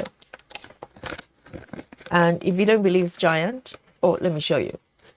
Done. Here we go. It's not kidding when you say it's giant. This is not a small button. I don't even think they're buttons because they're far too big as buttons. Imagine having a coat or some sort of shirt with buttons of this size. That wouldn't look good. That's, you know, way out of proportion. So these are giant buttons, but not really buttons. They're more like frisbees, all right? Or maybe a small plate, a little saucer. And here we go. So small chocolate saucers. Well, I like giant. I like giant. So they pick something that's small so they can call it giant. Because if you call them frisbees, it's kind of mini frisbees. So they're so clever. So cheers, everyone. Cheers. Already, good chocolates. Stop melting on the fingers. And try not to touch the fabric, ideally.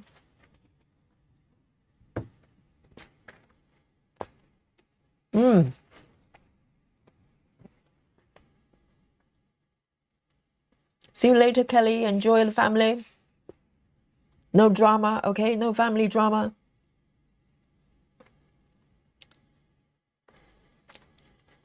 Linda's getting groceries from Walmart. That's useful. So Walmart is supermarket, right? Or is it kind of bigger than that? Is it more like Amazon?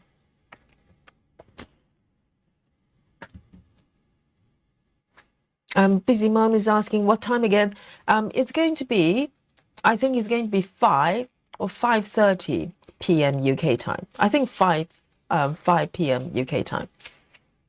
So we have a couple of hours for the party, and we take a little break, and we can join everyone with the Aimee Stewart style at around 8 p.m.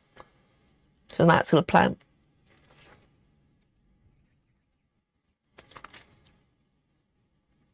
Just so pretty, particularly when I zoom out a little bit and looking at it on the screen here. The colors are just exquisite. Oh, I miss my giant chocolate button. It's so good. Ring says, yay, off work and headed home finally. Yeah, Ring, I hope it's not too long with your journey. And we'll still be here when you're home, so you can join us with a spot of stitching. Yay!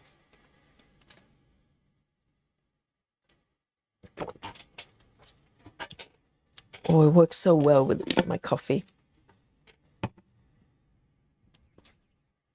0 sugar coffee, okay?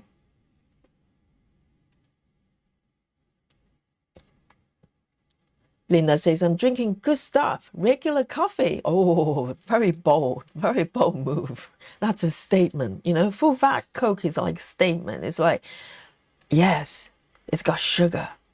It's true. I know.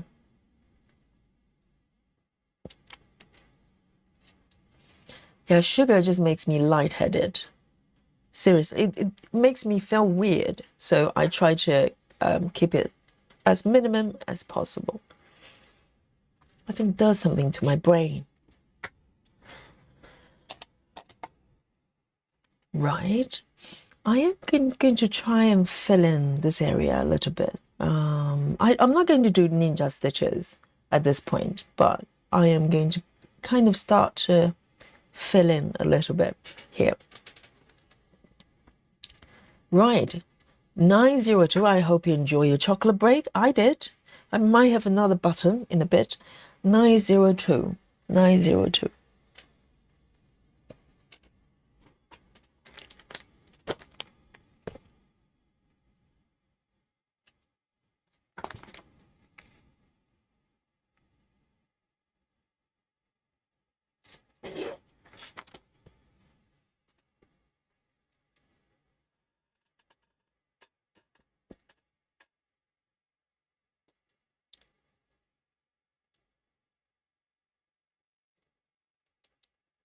Very nice. So I'm going to start from here.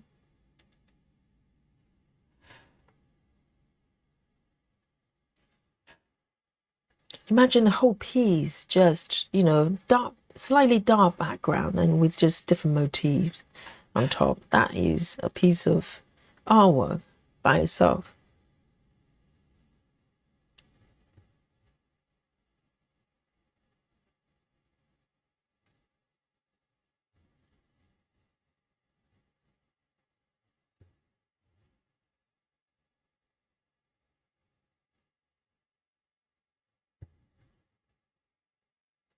And Susan, are you stitching on this piece as well today?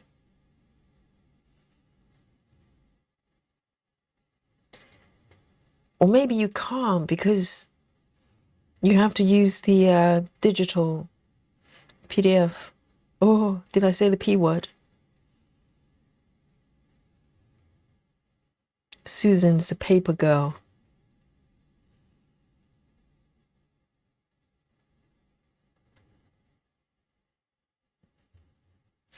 All right, these ones, I'm going to end the thread and then move on to the next spot.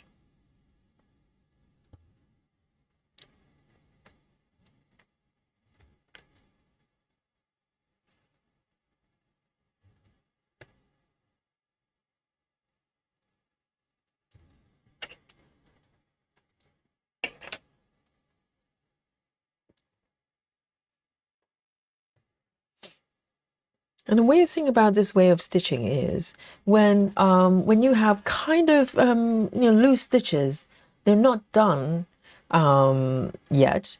It looks kind of unfinished, I guess. But as soon as you fill in all the stitches, suddenly it just looks kind of different, kind of not just completed, but just look seamless and perfect.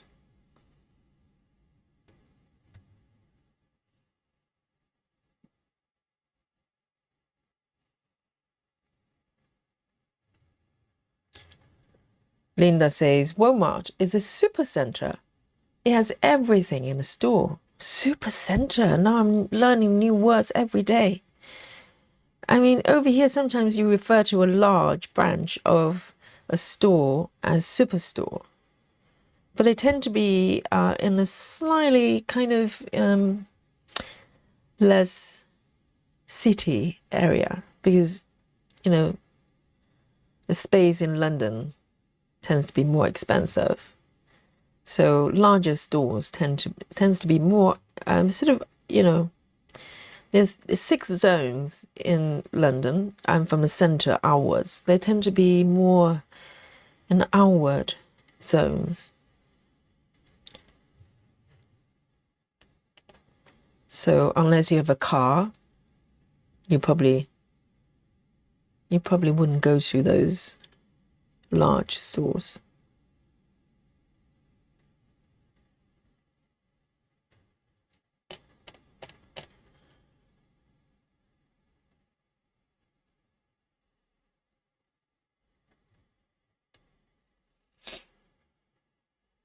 Susan says, no, I'm not stitching Traveling Library till 1st January. Really?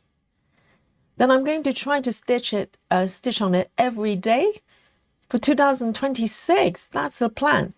Whoa. So you're holding it back till 1st of January, and then you're going to stitch on the piece every day. Well, that's a bold move. Are you going to log? Are you going to log your stitches? It's better you logging than me. I'll probably last for 3 days. So you're probably going to finish the duvet size piece by the end of 2026, right? Susan? Susan?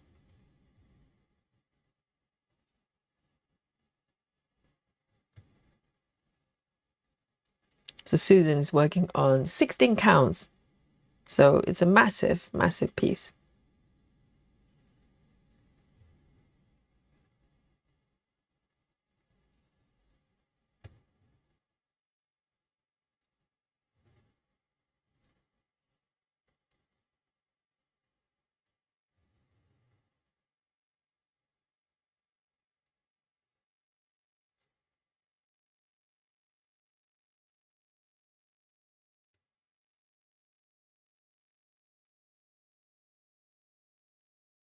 This color is quite interesting. It's kind of just one stitch here and there, but everywhere.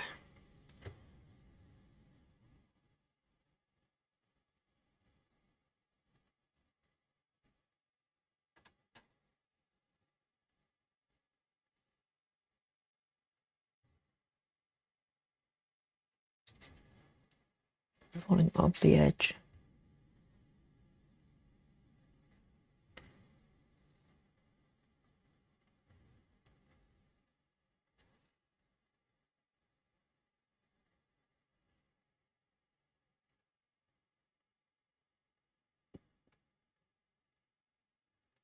Ring says, I kept count of all my stitches in 2025 for curiosity, and it was more than I expected. But I'm sure there are apps that can do it for you. So how do you log those numbers? Do you use an app or do you use a good old-fashioned notebook?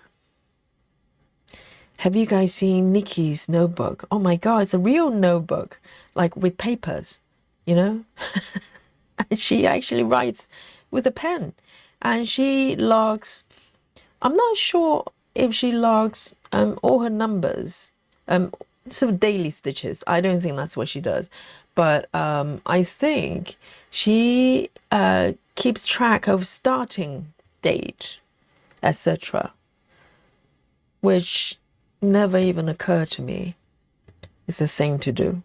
So she literally has a kind of a log of the history of when she starts a piece and maybe milestones. I'm not sure. She's got like a very scary looking notebook there. Oh, terrifies me.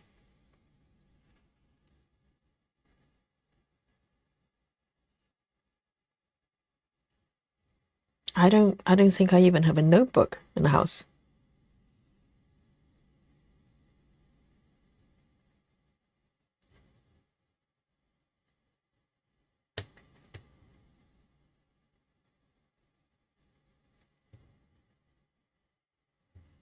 You know, there's a little flower here happening there. That's so cute.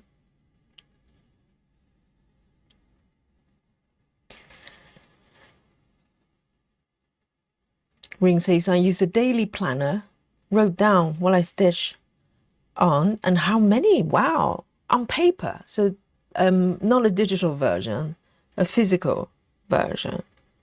Wow, so what happens if you lose the notebook or it gets wet or you spill coffee on most, important numbers there? You spill your coffee, your hot chocolate there.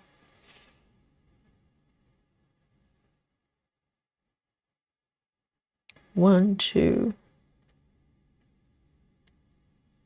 Susan says, no, I won't finish it. I'm going to try to do 200 stitches a day, and that will be approximately 73,000 stitches. And how many stitches we've got for this piece? I think it's about, I can't remember how many stitches.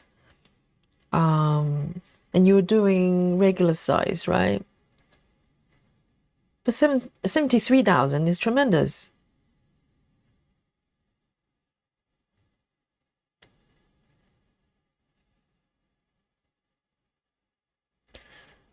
1, 2, 3.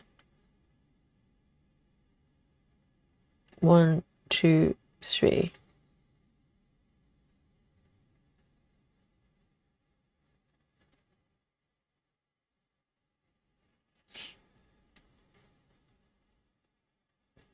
Linda says, to this day, I still use paper working copy plus my Samsung Android tablet. Pattern Keeper, I just bought my Samsung Android tablet. I'm using Pattern Keeper. I love Pattern Keeper. Yes, I like Pattern Keeper quite a lot as well. I was using it for quite a while before I switched to Saga.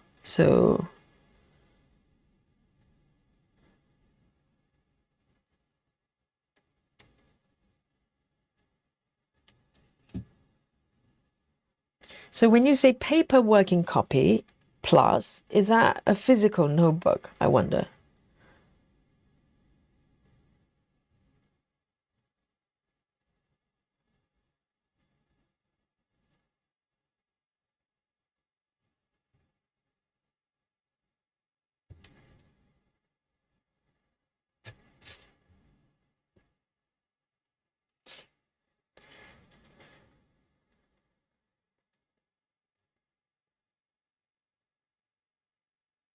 Oh, Linda, have you just got your tablet very recently? So Linda says, I bought my Christmas for my Christmas and for my birthday, which is 3 days apart. Wow. So you're very narrowly escaped being a Christmas baby. I think, if your birthday and Christmas or New Year is on the same day, you probably got it, particularly Christmas. You probably only received one present rather than two, right?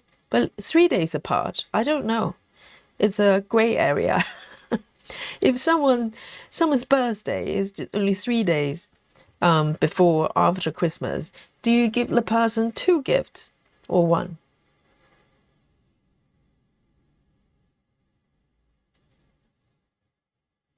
It's a gray zone, isn't it? I mean, personally, I'll probably give 1. I just go, well, happy birthday, and by the way, Christmas. Happy Christmas.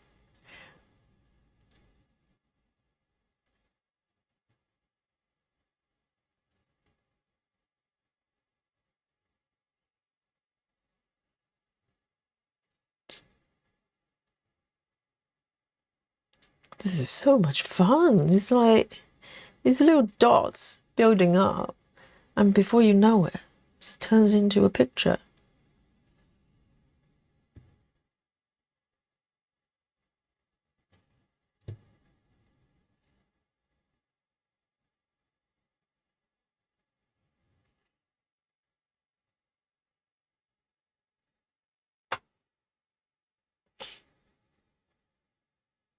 Linda says, I keep track of my stitches in my calendar per day. Oh dear. Right. Should we do a poll here? I want to see a poll. Do you track your daily thing? Okay, I'm going to create a poll here. Hang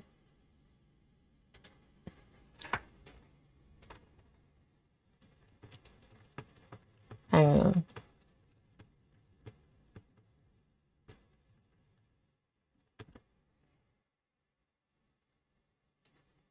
All right, I'm going to start a poll, okay? So look through the chat. If you're not looking at the chat, you can bring it up. I want to know how many stitches here in the chat right now are trackers or non-trackers.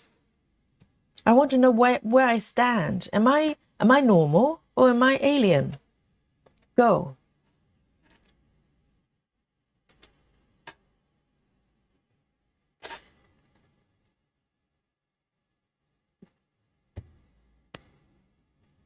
Because I have seen quite a few people doing it. But I just call them aliens. But now it's got to the point I need to verify. Am I the norm or am I the weirdo?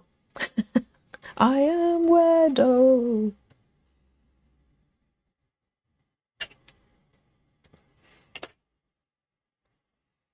And if I'm the weirdo, how many weirdos have we got here? You know, the majority wins.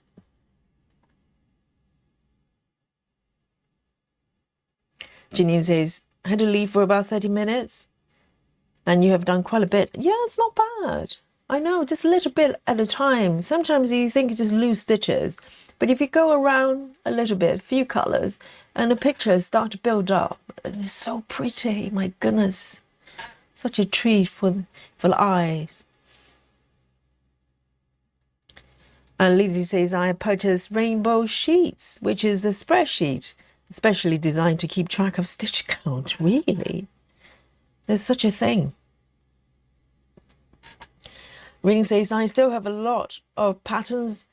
I work off a photocopy of a chart. Some just don't have PDF. Ah, yes, that's true. If you have paper patterns, you know, it's kind of, let's have a look. So currently we have 25 votes here. I'm going to leave the poll here for a little bit and we'll come back. So lurkers, you know, bring up your chat panel and go for the vote. So we know how many aliens we've got here and how many normal people just like me. You know, innocent, perfect, you know, normal people.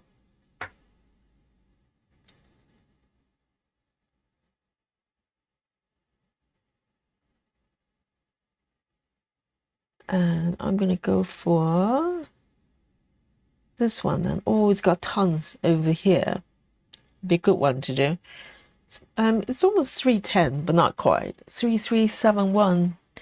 3371.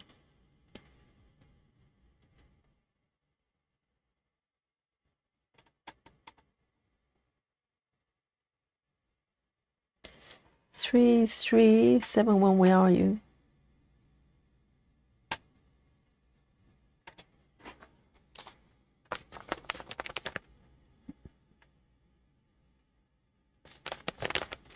Karen Sutherland says, my youngest grandchild was born on Christmas Day. We generally celebrate in January. Oh, you mean a birthday? So you celebrate Christmas on Christmas Day and you celebrate the birthday in January. So you can, so the grandchild can get 2 presents rather than 1. 3371. 3371.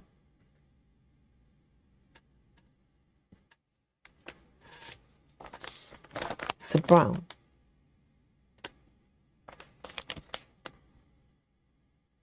And I think the poll will probably gauge in terms of, you know, how many stitchers are actually motivated with sort of number stitch counts. Because prior, think about it, prior to digital markup apps, there was no way to track though.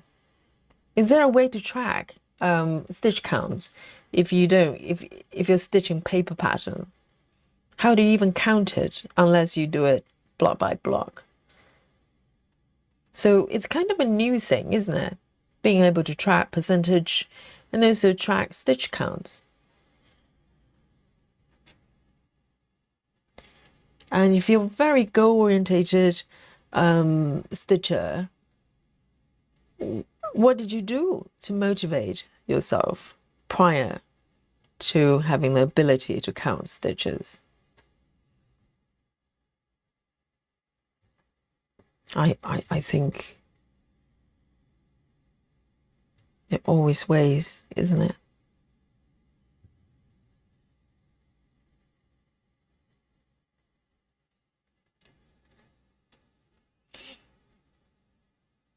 Janine says, I used to track stitches, but now I just stitch without worrying about how many stitches we've done.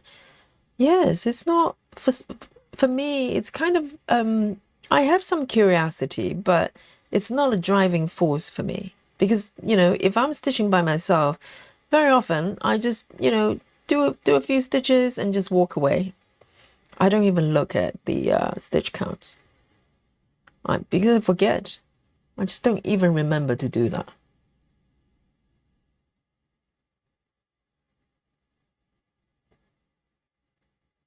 Oh, hang on a second. What is going on here?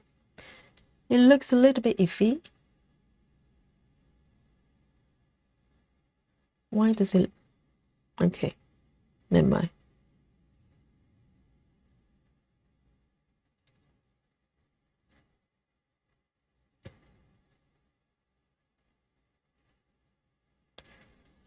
This one looks a little bit suspicious. 1, 2, 3, 4. 1, 2, 3, 4. Okay.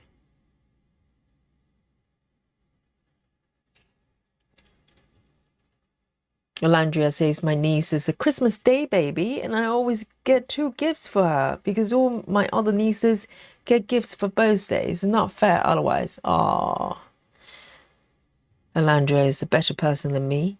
It was me, I just tried to sneak in with 1 gift.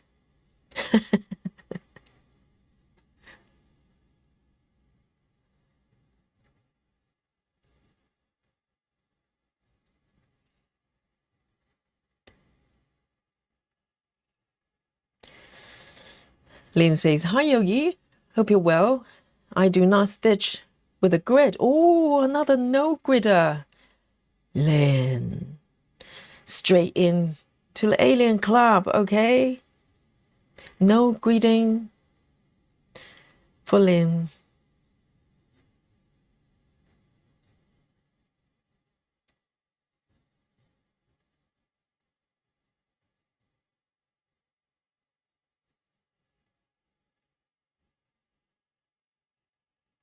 Jody says, Yogi, you should do it to track your progress on what you stream. Do you mean stitch counts? Track your progress on what you stream. What do you mean? The on daily streams? So up to this point, so guys, if you just arrived, the Guess My Stitches game is being retired, okay? We're going to come up with new challenges because you guys are just getting too good at guessing my numbers, okay? So I'm going to come up with something else for us to do and to make your life a little bit harder. That's my goal. So so from now on, at the end of every stream, I will still tell you how many stitches I've done. Okay, so you don't have to guess it. You probably can, and but I'll still keep the counter going as I stitch.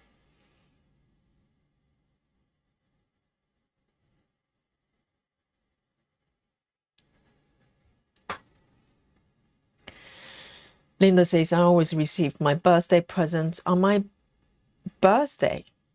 So let's say if your birthday is before or after, 3 days before or after Christmas, you get the birthday, so you have birthday celebration, and then there's Christmas present as well. Oh.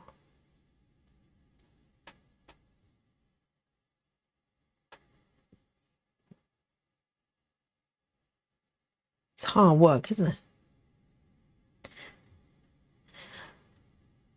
I like giving people presents, but I don't enjoy having to choose presents. Oh, so much pain. Because you're kind of wondering, is the person going to like it? Well, if they don't like it...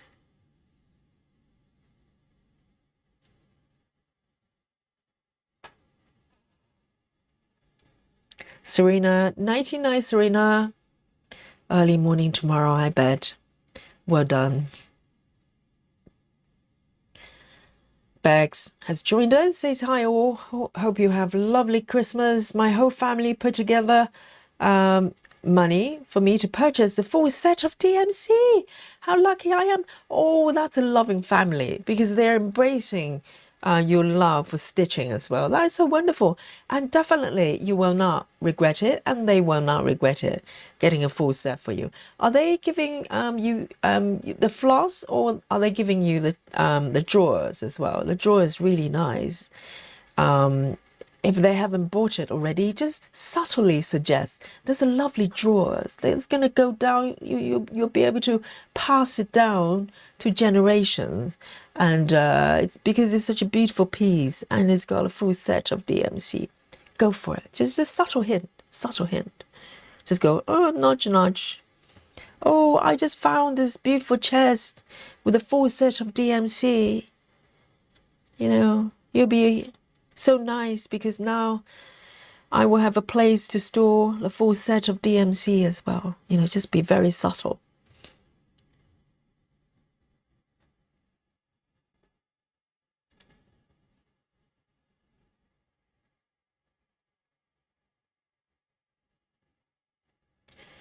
Ring says, to track paper, I mark my stitches with color pencil. Just change your color of pencil daily and count the numbers marked off. So you have to, right, I suppose you can use different color pencils. So what happens if you're one of those alien stitchers and do, 1,000 a day? Are you going to count all of them? I think it's probably doable if you do it block by block. But if you're cross-country, extreme cross-country stitcher, I don't think that's doable. Oh my goodness. So you stitch and you have to come back and count. That's very determined.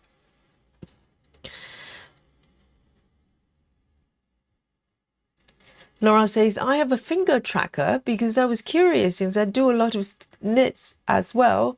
It just got more annoying to stop and click all the time. Laura, what do you mean by that?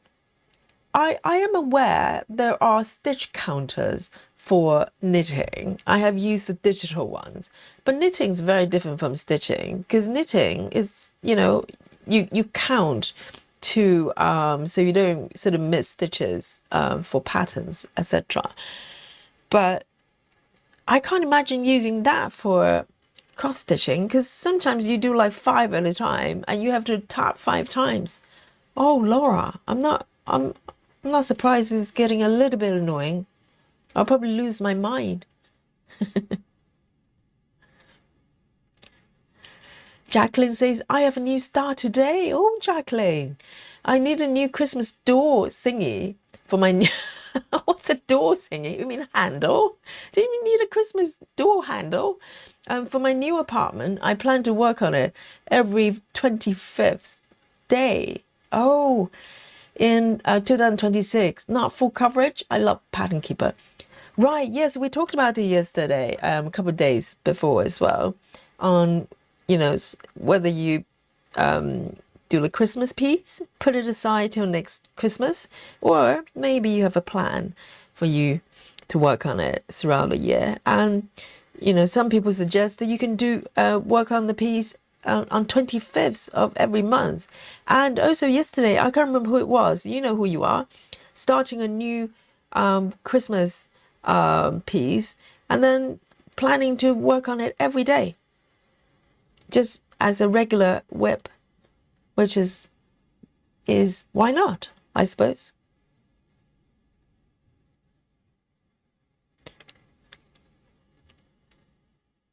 And if you haven't voted already, go have a vote, and I'll come back to the poll in a bit.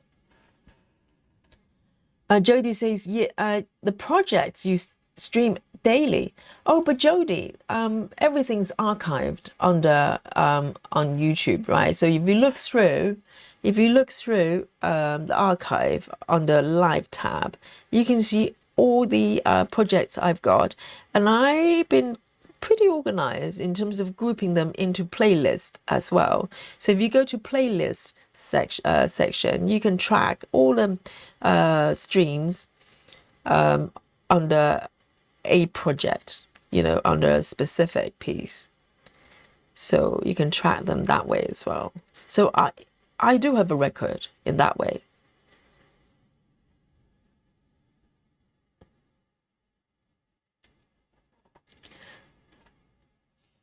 Lona says, life isn't hard enough, Yogi. Oh my, I need someone who start to help calm me. Yes, I like to challenge my stitches daily, okay? I guess my stitches game is getting too easy.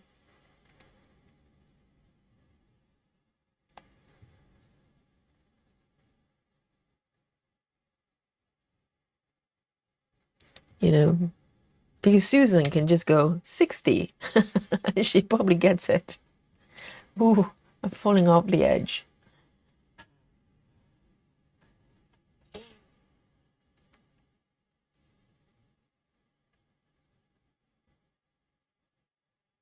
Susan say, oh dear, no buffet for you. Exactly. I'm sure the buffet will come back, you know, in an appropriate situation.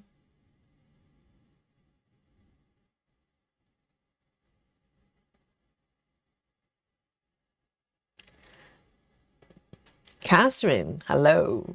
Welcome. Jody says, I use Bisley 10 drawer cabinet with foam insert, not insect, to organize my floss. Oh, that sounds very organized.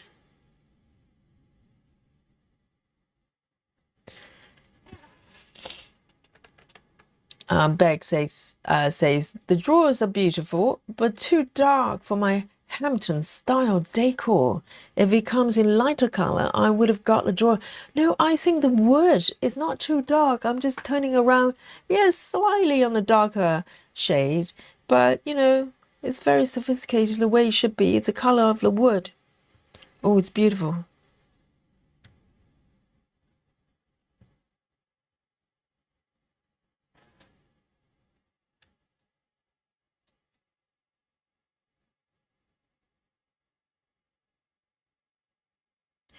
BLT says, I love my Coke fully loaded. Oh, Betty, I think Betty's a full-fat Coke drinker as well. Very bold.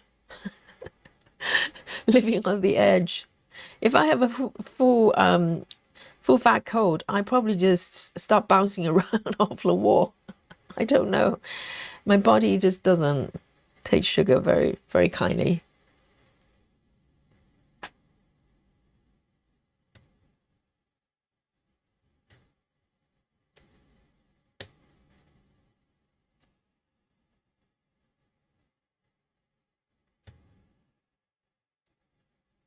And also, guys, if you enjoy the stream, how about a like button? How's that? Very subtle. So give it a like, you know. I always forget to remind you, but it'd be nice. So I know that you enjoy.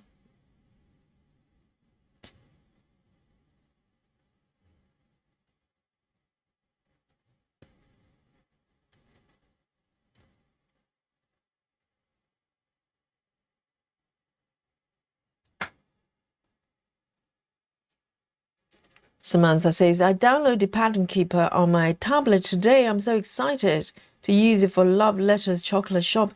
Or if you, I don't know how you track your stitches before. I think you're going to enjoy Pattern Keeper.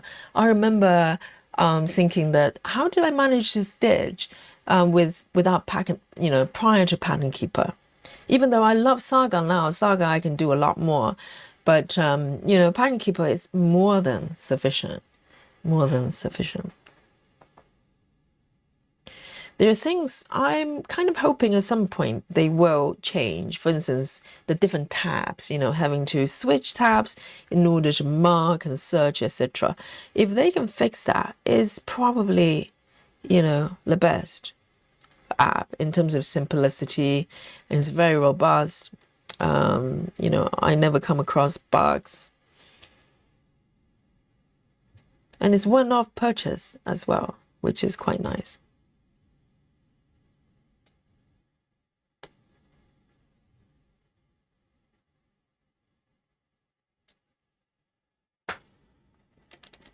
Sig says, no, Yogi, they're all clicking their stitch counters.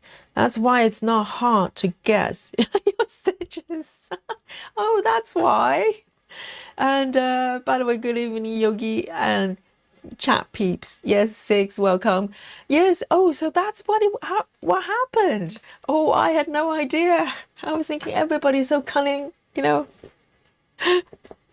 Yes, they're just clicking the counters. Just imagine that. Everybody's going like that. Well, very slowly though. With my speed, it's probably more like that. Okay, let me keep you busy. And Janine says, oh no, just finish knitting my sow up. Oh, kitting. Sorry, I kept misreading it. Kitting my sow up and I'm missing one color. Oh no, Janine, this is why you need a full set of DMC. They're waiting for you. Time to get hubby to buy one. Very subtle, you know, just nudge, nudge. You know, hubby, now I'm down with the cold. I think I'll feel instantly better, so much better, with the DMC full set in a drawer, okay? Go get it. Go to Walmart. They probably sell it in Walmart. The husband likes a little bit of Walmart, okay? So just a way to send him over there to do a bit of shopping. He's allowed to get some power tools as well. But maybe he can just grab some, you know, full set of DMC in a drawer back to Janine, along with his power drills. I know, it all works out perfectly.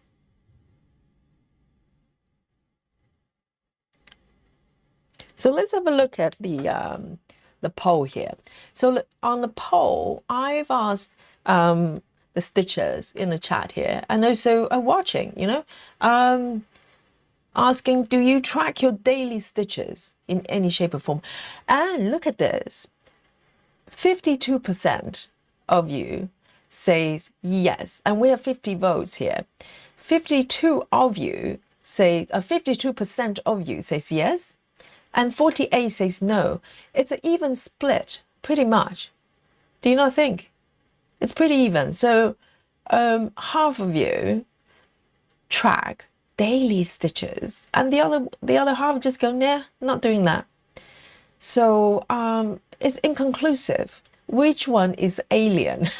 I think generally just about the same. I'm going to leave the poll up there until the end of the stream and see if the percentage actually shifts. Okay, so go for it.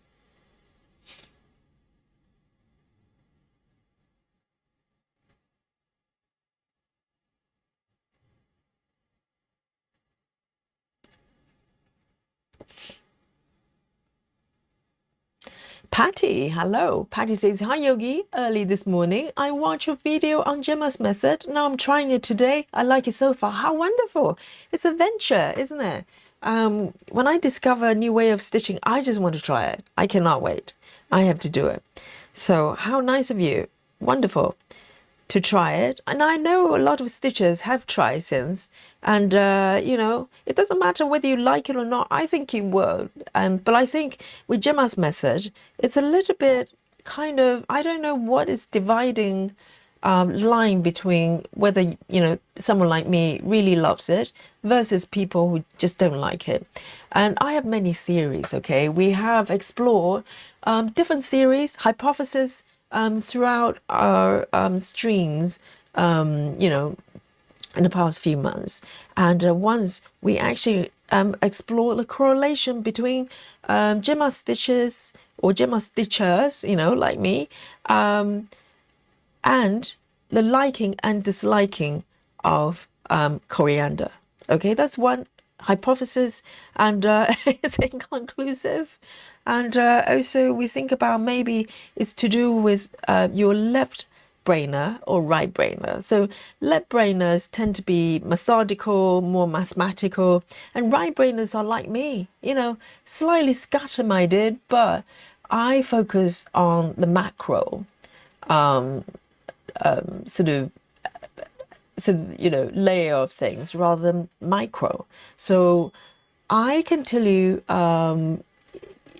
with a lot of, you know, emotions, and I can do storytelling, but when it comes to data, I fall flat on my face. that kind of thing. So I'm a right brainer through and through. Kind of more creative, quote unquote, and but very really bad with numbers. That's me. Okay, and maybe people more like me prefer or flow better with Gemma's method. I don't know, inconclusive at this point. I think it might something to do with less to do with coriander and more with whether you're left brainer or right brainer. But the pursuit of science is never stopping, so we'll keep exploring.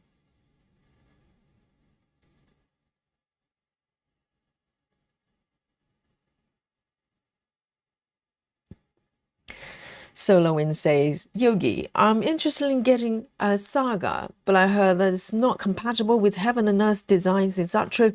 It's not so much Heaven and Earth design. So Saga does not recognize PDFs. So any patterns that come in PDFs, you will need to go through conversion. So that's kind of a lot of times is a stumbling block for people trying to get to Saga. On top of that, Saga currently, the commercial version, is only available on Apple platforms, iOS devices. So that's another thing. If you're not an Apple user, it could be an issue. There used to be a Android version, but currently they're not being listed because of the Russian situation, because Saga is developed by some very clever Russian developers. So they become this, scapegoat for the situation with the war and everything. So hopefully that's going to resolve be resolved at some point. But until then, the commercial version is only available on iOS. If you want to dig into it, if you're really interested, want to dig into it a little bit more, if you haven't joined our Facebook group, you can join the Facebook group. There are ways that you can download a version for Android if you're an Android person, but it's a little bit involved conversation, so I'm not going to go into all of it. But in a nutshell, you have to convert the PDFs to Saga compatible format. That's it. So if there are ways, there are some really helpful members on our Facebook group as well. They may be able to do the conversion for you, so you can bypass all the technical things that you have to, hoops you have to jump through. So your choice. If you're interested, I think it's worth looking into, but it's up to individuals. And if you want to look into Saga, the best thing is to join the Facebook group and post out a sort of request for help, and you will receive a lot of information and help, I'm sure. Okay.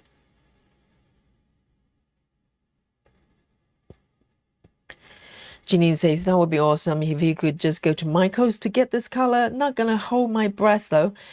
Just send him there. Lure him with some power tool, parts, maybe an upgrade for his power drills, and just, open, maybe Amazon, not Amazon, just go to a browser and go, hey, darling, look at this beautiful, parts for your, power drill XX2, and I think it's going to be even more powerful. But I think you can get a part only at Walmart. And by the way, there's Michael's next door, next to Walmart or somewhere in Walmart, and give me there's one of those wooden drawers as well, just by the way. So give it a go.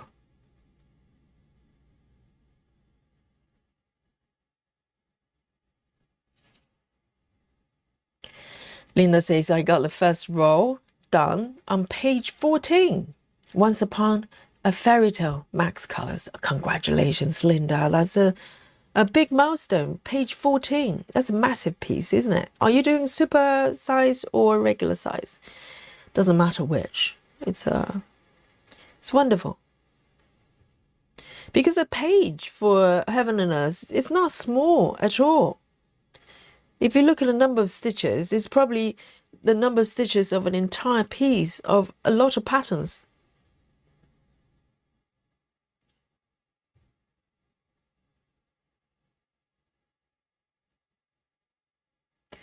Oh, one extra stitch.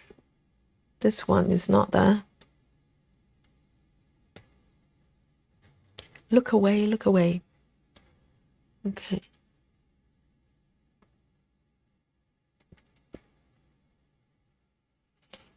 Patty says a mixture of both logical and creative. Oh. I'm not that logical. Well, I can probably go, yeah, I'm slightly creative, all right. But, you know, when it comes to data,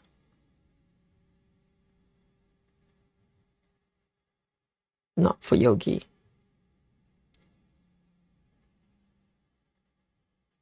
You know, a lot of times you include your stitch count in your comments, and a lot of, if it's within 3 digits, I can kind of read it out. It's more than that. It starts to just my brain start to kind of just get a little bit foggy and fuzzy, and the numbers just stop losing meanings, you know, particularly when we talk about stitch counts of a pattern, for instance. And as I'm reading the numbers, my brain just started to kind of just go, well, what am I looking at? Where am I?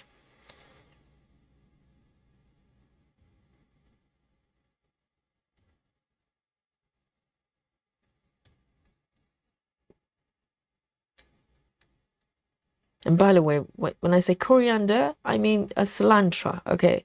Is it cilantro? Cilantro? It's American.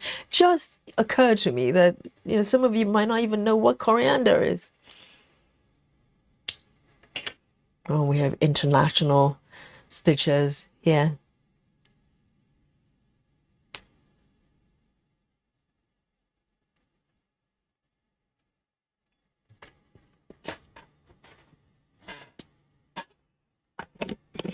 Let me take a sip of my coffee.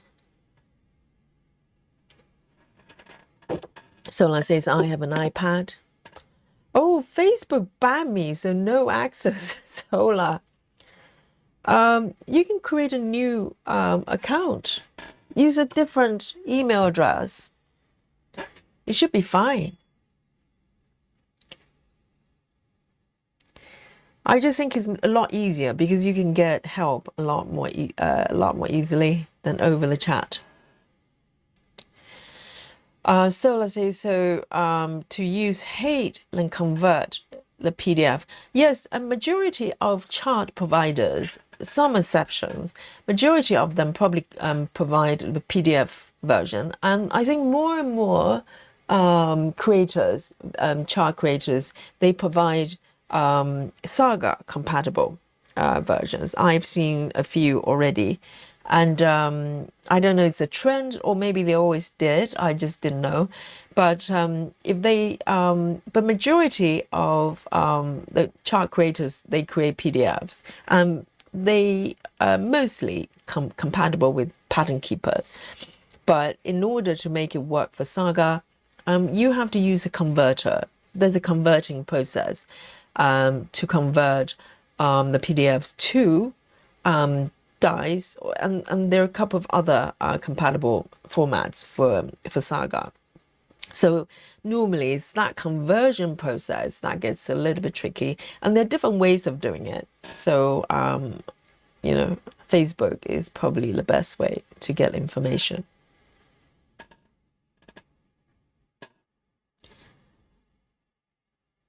Oh, Janine says there is a Michael's next to Walmart. There you go. Perfect plan. You know, follow through and just, you know, just very discreetly just go, oh, darling, you know, you and me, we've been not feeling very well the last couple of days over the Christmas, and it's time to do something for us, right? You go get your power tools and upgrades, and I get my DMC, right? You know, it's going to all work out, and we'll be so happy together. And he should know, happy Janine is happy life, okay? Gray says he will come home from Walmart with a tool chest for Janine's thread. Yes, exactly, a tool thread. Tool chest. With power tools in there rather than floss.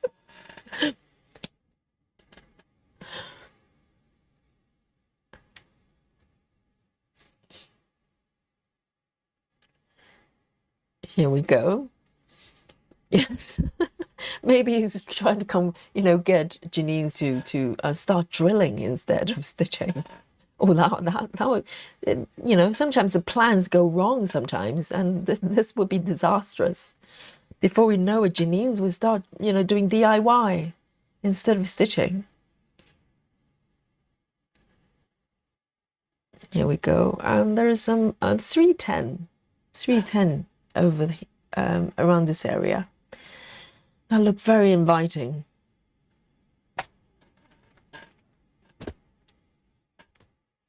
So let's say, so I tried that. Facebook shut me out permanently. I don't think that's possible though, because Facebook, they banned, they create, well, I don't know, I think they track your email address, but not your IP address. I'm not aware of that. So quite a lot of people have multiple accounts for various reasons. That's really curious. Maybe you need to Google. There must be a way to create a Facebook account. It's very unlikely they just ban you outright. How do they even know it's you? It could be someone else using the same computer. I think you need to look into that.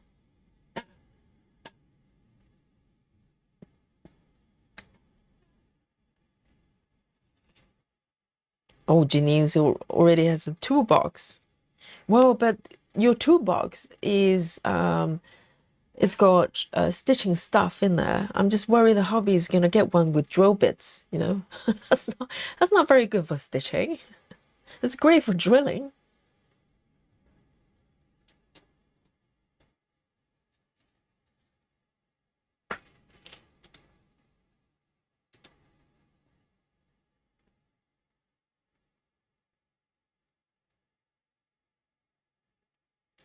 Hey, Kelly Shaw is here. Welcome. I'm going to do a little bit of a 310 stitching here. And try not to mess up the stitches. Because there are quite a few. Quite a few.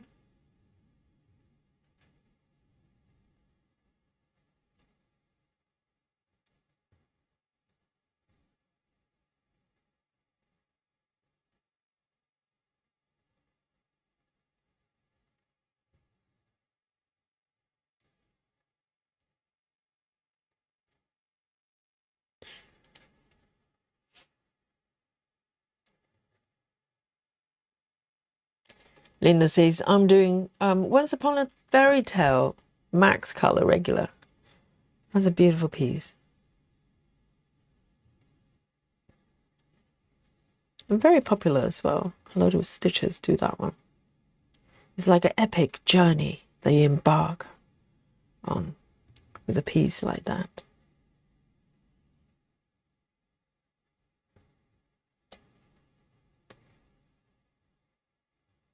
And also, where is that? New Year, okay? In case you don't know already, you've been living under the rock, okay? We are doing a marathon on New Year's Eve, UK time, starting here. And we're going to get to count down for the UK and keep going overnight, okay? UK time. And we're going to hit the second countdown with in one of the US time zone. So we're going to be here. We're going to do a 10 hours marathon, 21st of January, UK time. Okay, and I'll put out information as soon as I can, but roughly I think we're going to start here in the UK time about 9 o'clock. It works out kind of that way. Let me just, so put it on your calendar and do your warm up and training and come and meet me here for our marathon. 1, 2, 3, 4. And also on top of that, New Year, not just the fact that we're having marathon, we are having a saw together. And the saw, you can stitch, you can start work on any piece you want, but we want a new start, okay? So the only saw element for the marathon is we're starting a new piece for the new year. And it would be really exciting.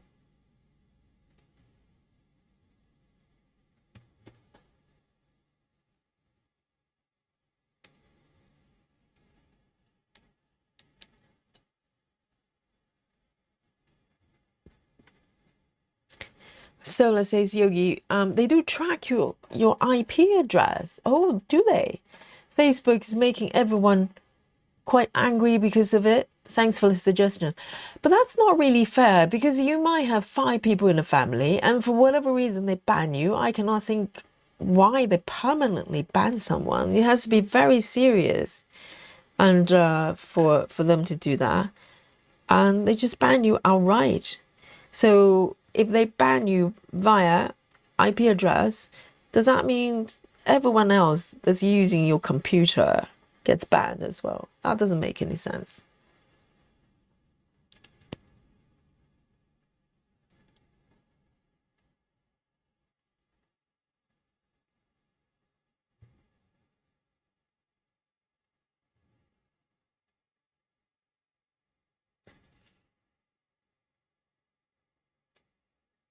Because all the platforms, majority of the times, you can just, even if you get banned for whatever reason,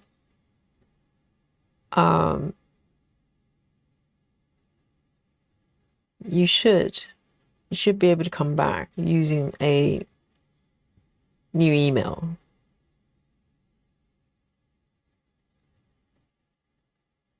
So that's very, very unusual.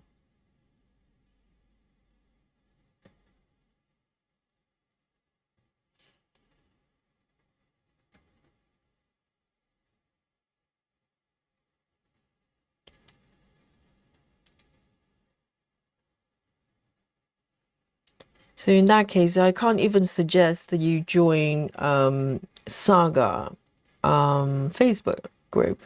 I don't know whether they have other forums. I think Saga, I know they have a Facebook group, but I don't know if there are other platforms they can provide support.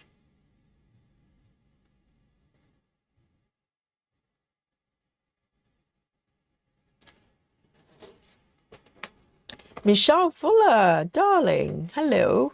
Michelle says, hello, I made it after 3 weeks. I'm finally getting back to traveling library. It's like seeing an old friend again. I know. I think last time I worked on this piece was nearly 2 weeks ago as well. So yes, it's like seeing an old friend and beautiful friend as well. Look at this.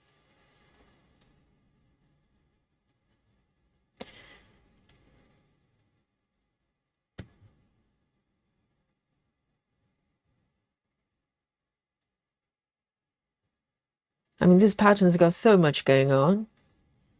It's like we're probably going to go through different stages, depending on where on the pattern you're stitching. It's like literally you're stitching a very different piece.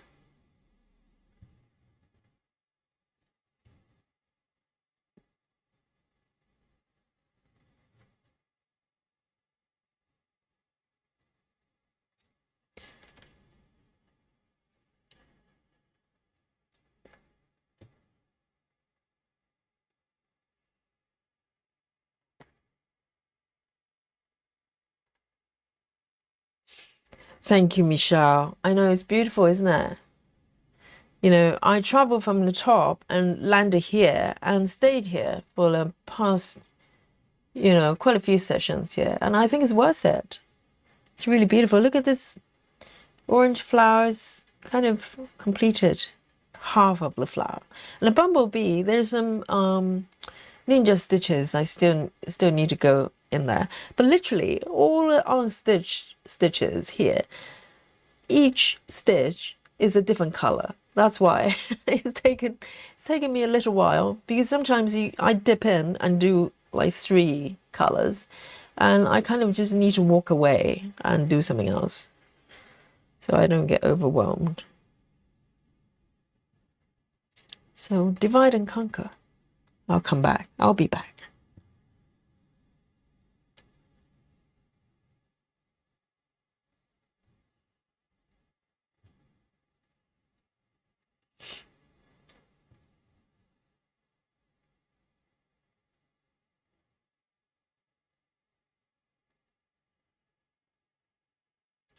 Kilo Stitch, hello.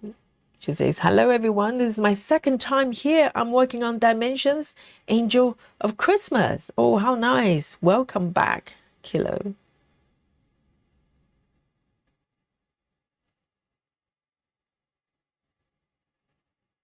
Beck says, Yogi, you could you please, pretty please, with a cherry on top, finish the bumblebee? Look at this. Makes me laugh. Yes, finish the bumblebee, because they're unfinished stitches and it's driving Bex crazy. It's like, I remember a while ago, there was like 1 stitch floating there. It's driving Susan crazy as well. I've done it for you, Susan. There used to be just 1 stitch floating there. You know what, Bex? Just for you, after this color, I'm gonna attempt. I can't promise I'm gonna do all the colors. All of these are different colors, okay? I'll do a few to save Beg's sanity. I'll do it for you. Let me do this, do some 310s. Yes, I know, it's a public service, isn't it? You know, can you imagine? It's just like one of the stitches just go, no, just do it. Just do that damn stitch. Yes, I will then.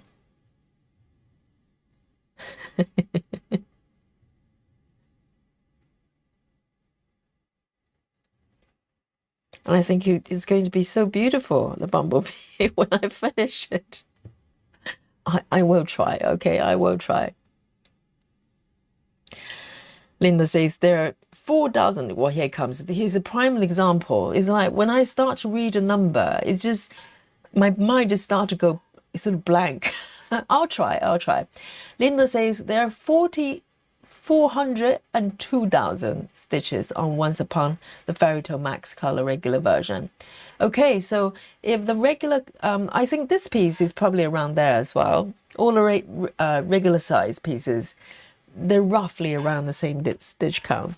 So for Susan to do 72,000 by the end of the year, it's shaving off a nice chunk, isn't it? It's about, I don't know, 1/7 of stitches. So 7 more years, Susan, rather than 50. It's 7 years. Doesn't sound too bad. Okay, I am going to do this one over here and just do a few more 310s, so I'll come back to Bumblebee, okay? Do not panic. Deep breaths. Ujjayi breath 6. No, it's not 6. Bex. Ujjayi breaths.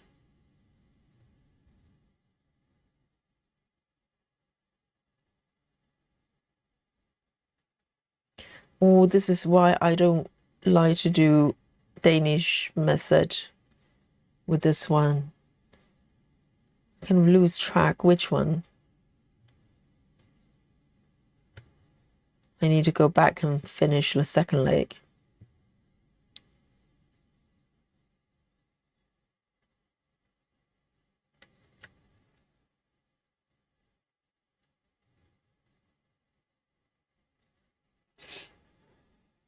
Janine is going crazy as well.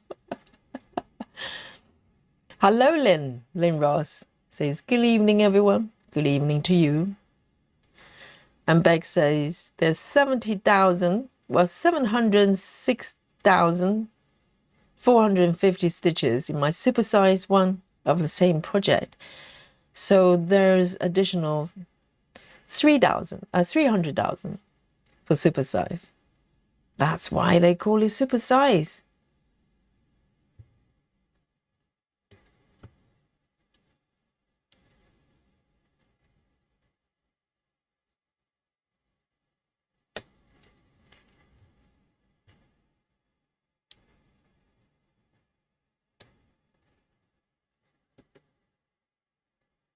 Oh, this bit is getting a bit messy.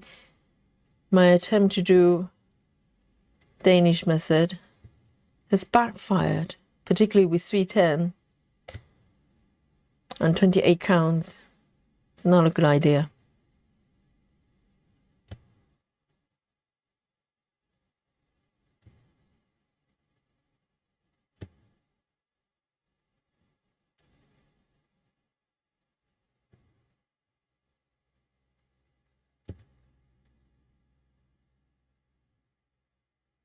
All right, I'm going to do one more stitch of the 310. I'll return to bumblebee.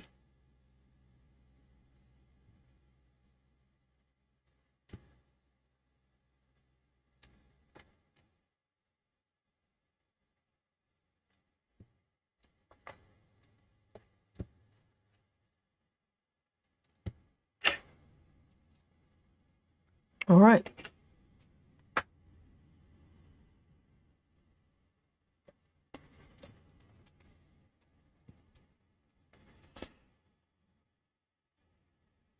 Lynn says, steady, Yogi. You're getting faster with your stitching.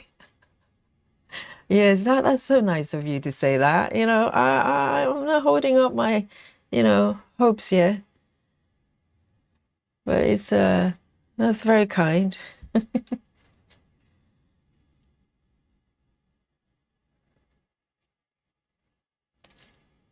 All right, let me mark these ones. And let's come back and tackle on these little stitches, okay? And I think there is one stitch that's marked on my pattern that I have not done actually, that one. So I'm going to find it first and unmark it before I forget. I think it's that one. It's not done yet.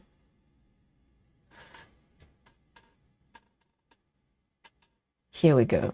All right then. Here we go. Why don't we start from that stitch, right? Is that even correct? 1, 2, yes. So here we go. 3, 8, 30. 3, 8, 30, a lone stitch. 3, 8, 30. Luckily, I've got my needle bore on the side, and I've got 3, 8, 30 right here.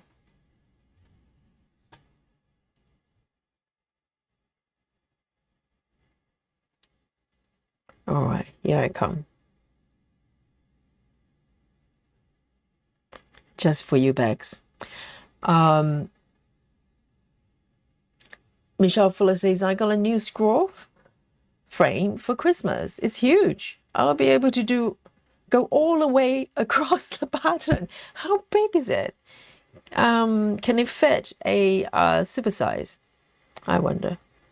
Oh, a big frame. That sounds like a thread.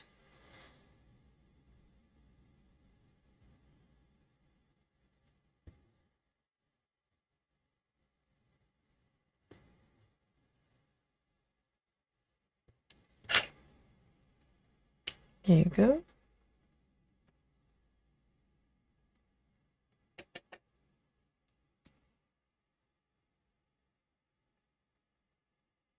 Three A 3 1. 3 A 3 1.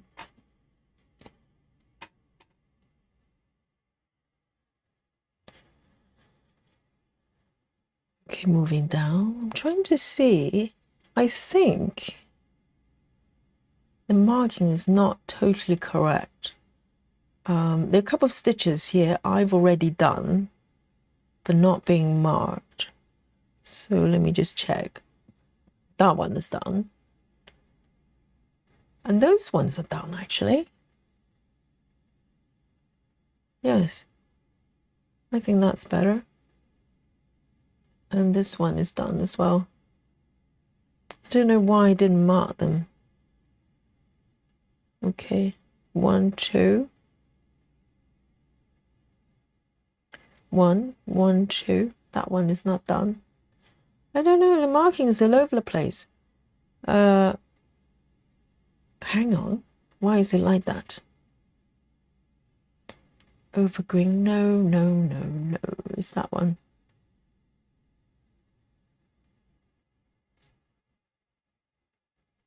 That way. Bear with me. I think they don't match up. 1, 2. That one is done. Okay, better now. 1. That one is done. All right then. Let's go for that one.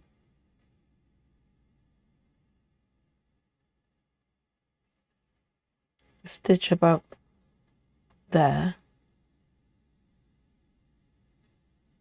I think that one.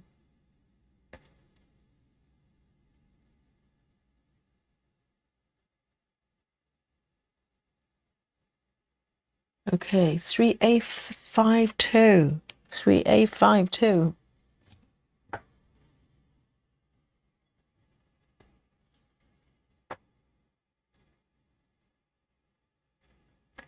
This is weird. 1, 2. And then there's another one. Wait a second. That one. As well.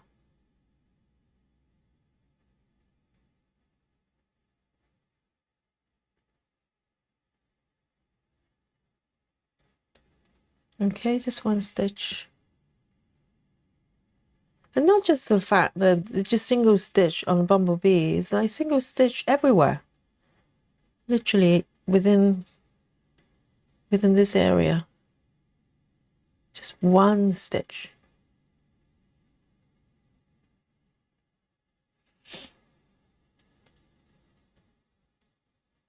Jody says, Yogi, I'm surprised you're not doing Gemma's method for this one. Given the details. Well, for some reason, that's a very good point, Jody. First of all, for some reason, so it's weird because every single project, they kind of tell me how they want to be stitched.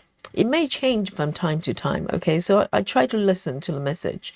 But for 28 counts, currently, I've got about 4 projects with 28 counts. None of them is asking me to park. Parking somehow just does not, flow with this fabric count for me. So I have not tried any parking method. And also because the 28 counts, the stitch is a little bit smaller, right? So I think I'm just kind of instinctively want to travel a little bit further. With 14 counts, for instance, I probably wouldn't travel more than 2 blocks or 1 block, 1.5. That's my comfort zone. But because the stitches are smaller, so the physical space that I travel is a lot less. Even if I travel past, 2-3 blocks, it doesn't feel that far away. So it's probably to do with the actual physical sizes of the distance I travel. So for some reason, 28 counts I have not parked for any one of the projects I've done. 3A52. So so no parking, then no Gemma's method. So I have done Gemma's method on 25 counts. And also I'm doing color flow currently on the vintage toys, which is 25 count as well. And it works, it feels perfect. Feels perfect. So every single pattern is a little bit different. I wonder why that is, but I kind of follow my instinct. You're welcome, Bex. I'll see where I can go. I'm actually enjoying filling up these stitches. It feels like, you know, maybe I get a chance to complete the bumblebee at some point this century. You know, that helps. 918, 918.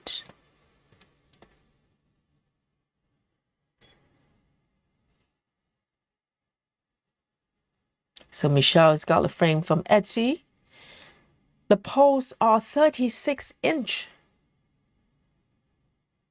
So is that, I wonder if it's large enough to accommodate a supersize, for instance. Or imagine the size, you know, this the sort of space you need for the frame.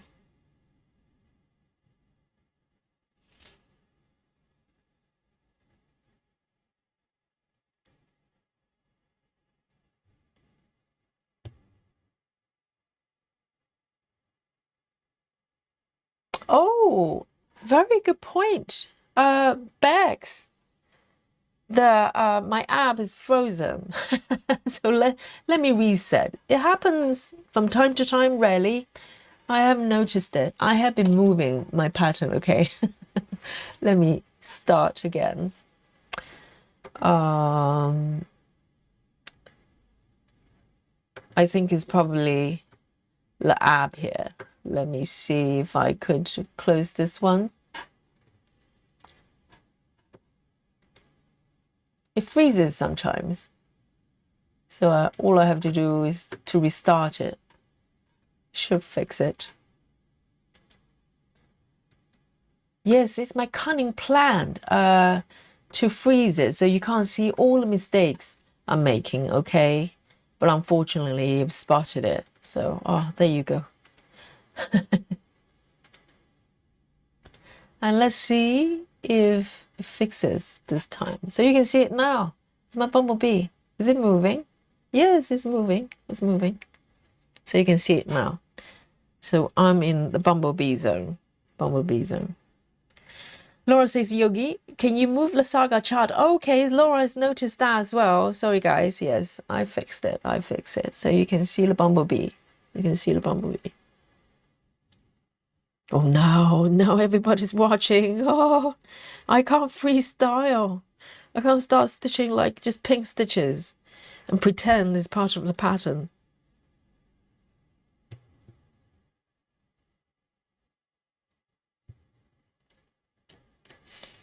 That's nice.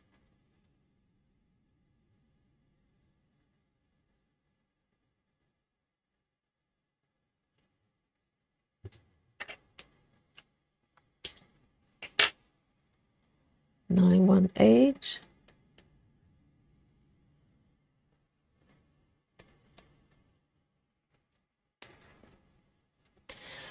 Mackenzie, hello.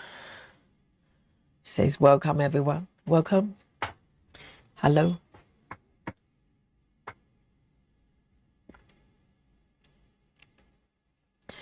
Yes, Bex, you're quite right. Bex says, it goes to show we're keeping an eye on you, Yogi. I know. I can't get away with anything. You know? Even just one stitch. The chat is going, there, Yogi. And all the frogs come out. Oh, dear. It's a tough crowd, tough crowd. I know, I know.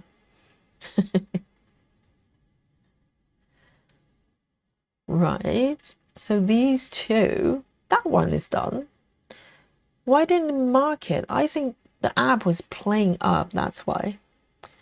So I've got these one done already.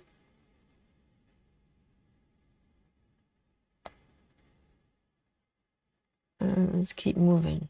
I think it's looking sort of more completed already, isn't it? 779. 779.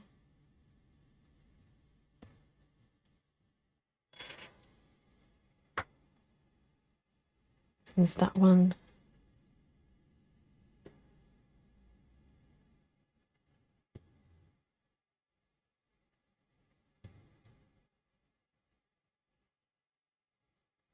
I mean, the needle board helps a lot, so it kind of speeds up a lot more.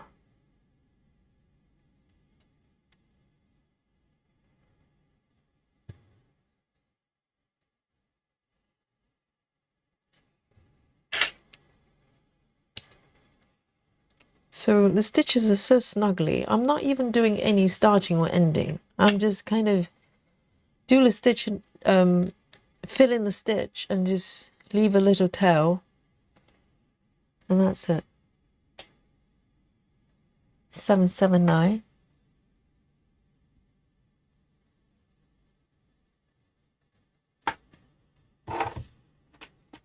Whoops.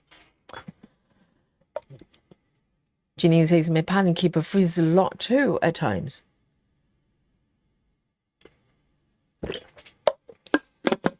Jackie says, I've been listening, but finally get to see your progress and it's looking beautiful, Yogi. Thank you, Jackie. Yes, it's gorgeous, isn't it? It's a really beautiful chart. Really beautiful chart. And keep moving. So Jackie, you know what I'm doing here? Out of request, not to drive Bex crazy, okay? Bex is like tearing her hair out and go, just finish that bumblebee, please. It's about time. You've been working on that bumblebee for like a month.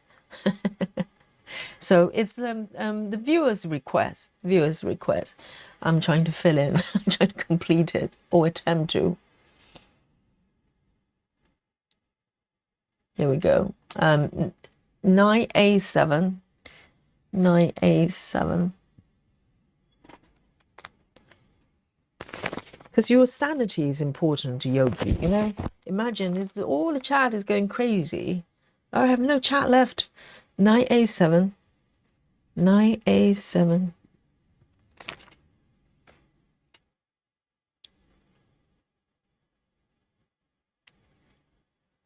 Here we go.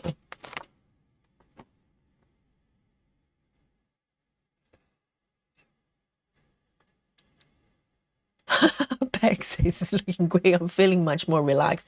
Yes, with each stitch, and we can see just, you know, Bex kind of start to deep breaths and looking a little bit less tense, you know, and stop tearing her hair off. That's a good sign. That's a good sign.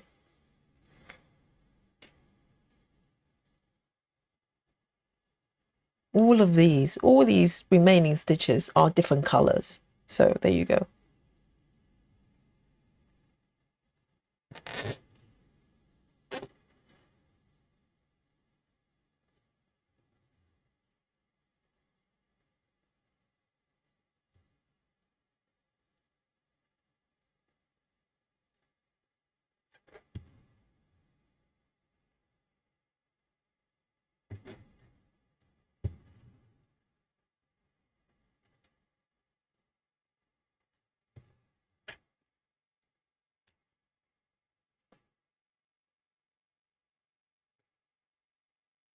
No.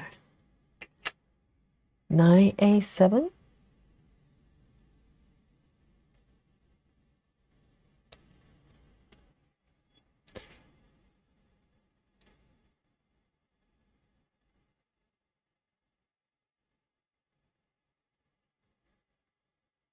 And I'm going to do these ones actually first. Oh, there are two of them, the same colors. How nice. What a bonus. 3328. 3328. Yes, I've got one here. And also this one, it's got a few stitches on the right with the flower as well. So I'm going to do those as well.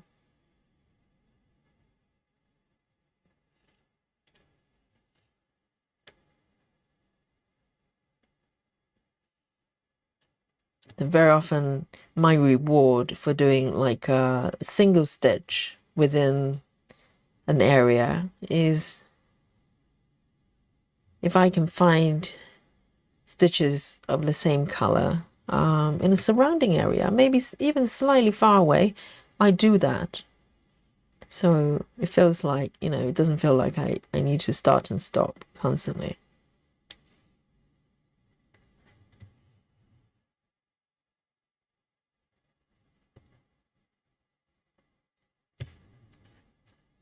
There you go. It's already looking better, isn't it?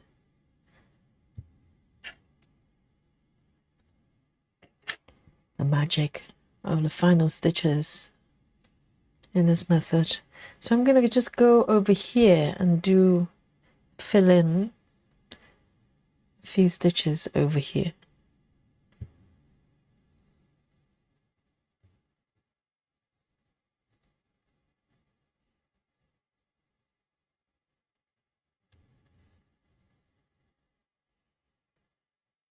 I mean, this flower is going to be filled up very soon as well.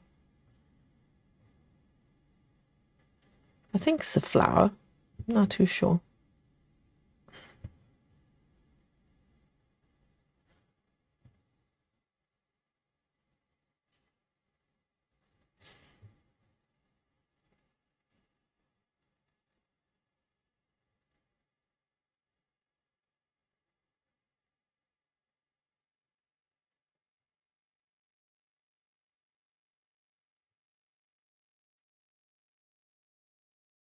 Two stitches over here. I might need to do a yogi move in order to take the thread away and start from the bottom right there.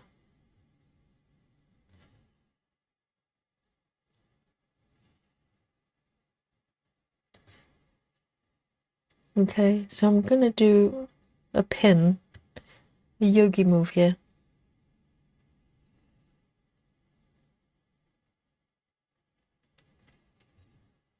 And so I can take the next stitch over here. See what I'm doing here?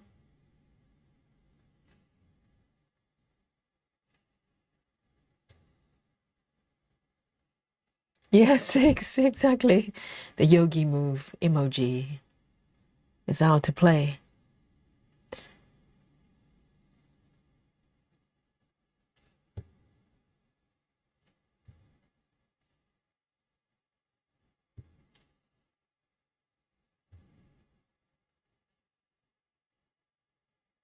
I think this one looks like it's been stitched.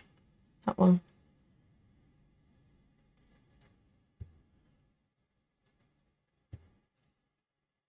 All right. That's nice. This one's looking a lot more completed as well.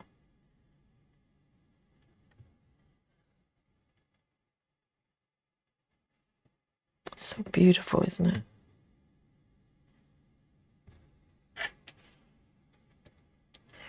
And I think this piece, this pattern, is not just winning with the bright colors. And the bright colors are nice, but it's intricacy of every single shape and object. It's just so detailed. All right, 3328. It's such a treat just looking at it and working on it. Right, back to bumblebee. All right, it's all good, all good. That little one over there. 3858. 3858. The new strand.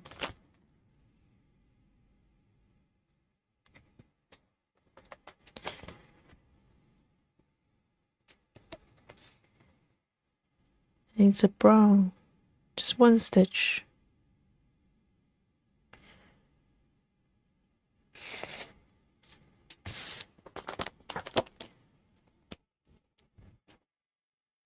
Oh, there are a few stitches over there as well. That's nice. It's a bonus stitches that I can do. Can work on the bumblebee and the flower. Wow, that is just perfect.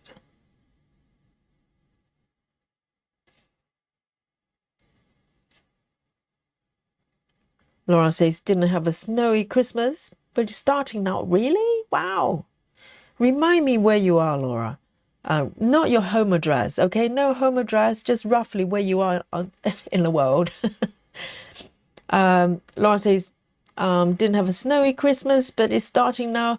Had to carry a 50-pound bag of salt into the garage. My dad parked across the street. Oh yeah, I think the salt stop the snow from building up. Not that I know much of it. We don't snow enough over here for me to know that. But I watched it on in the movies. You know, that's what they do. They sprinkle salt. What about vinegar? Do you think salt and vinegar? Do you think salt and vinegar have serve the same function?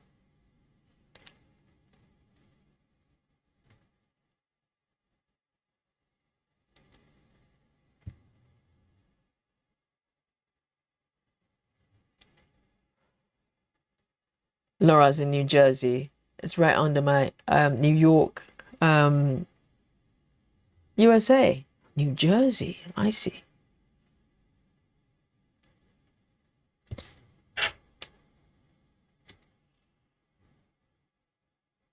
I do love New York though. I've only been once. It was in the winter as well. It was snowing. Oh, so pretty. I went to Manhattan.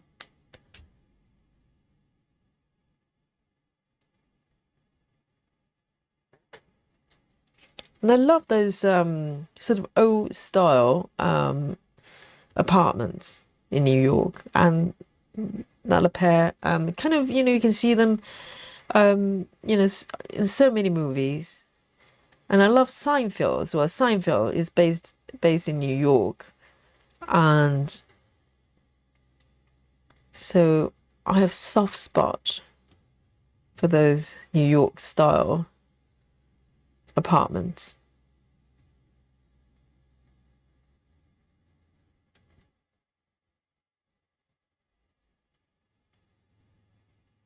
Three, okay. And there's one more. I probably do a yogi move, another yogi move. Yes, I've been trained for this. With all my yogi training, the warm-up, all the stretches I do. Just prepare for moments like this. Another yogi move.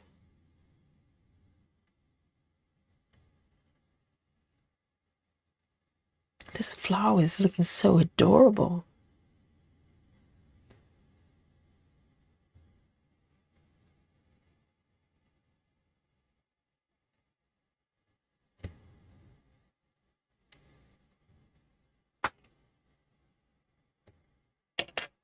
Three, 8, 5, 8.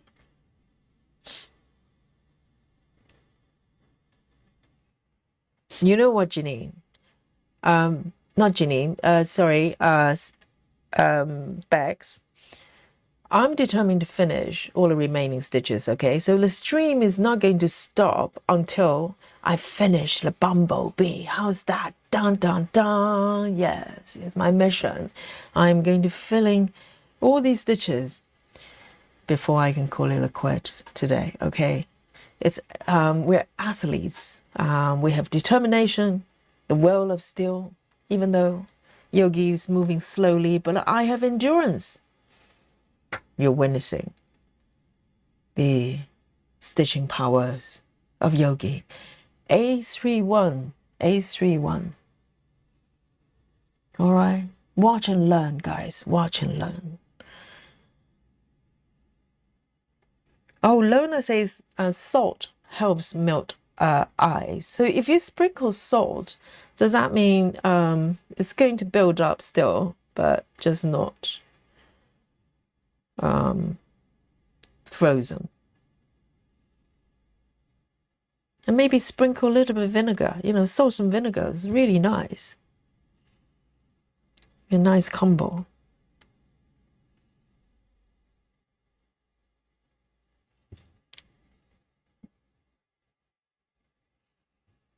All right, it's one stitch here.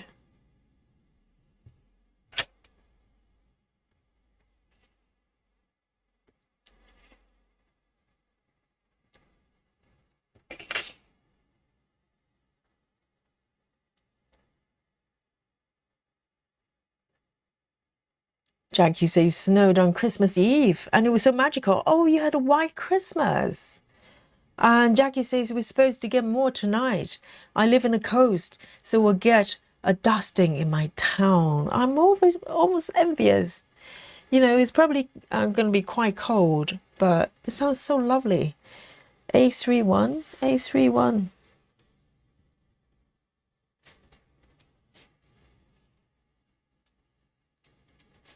Janine says, I always thought London always got a lot of snow. Maybe it's because the big city, New York City, is the same way. I think New York is definitely snowing a lot more than London. We had kind of snowstorms before, but that was quite a few years ago. I can't remember the last one. Maybe before COVID. I can't remember.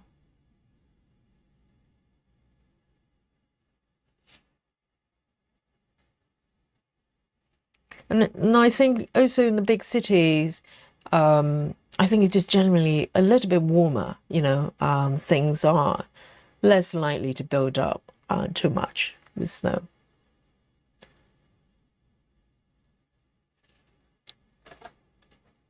Yes, Ginny, it's my promise to you. Okay, guys, the bumblebee will be done today. Yes.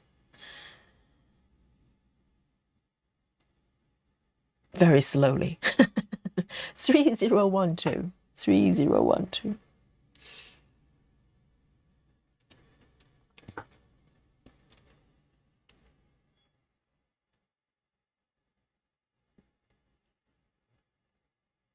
Three zero one two. Here.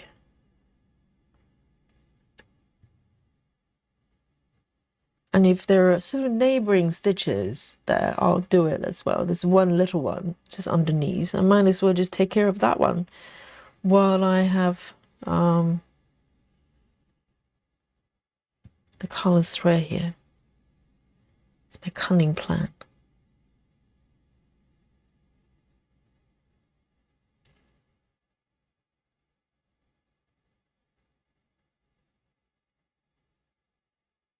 It's getting a little bit tricky because all the colors kind of blend into one. Here we go.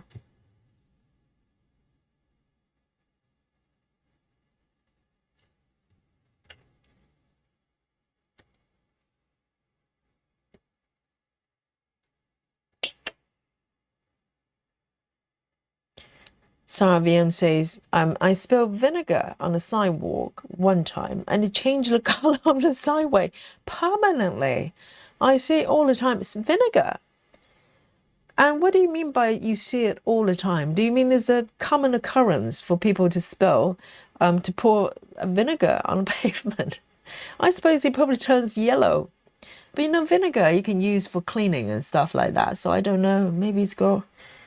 Maybe it changes the coloring a little bit. And what types of vinegar, though? You know, you can have apple cider vinegar. You can have rice vinegar. You can have malt vinegar.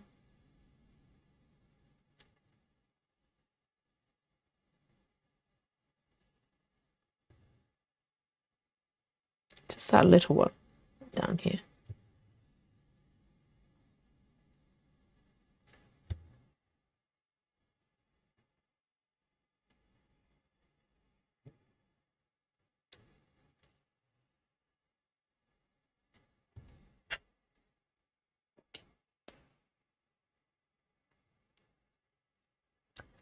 Well, 3012. 3012.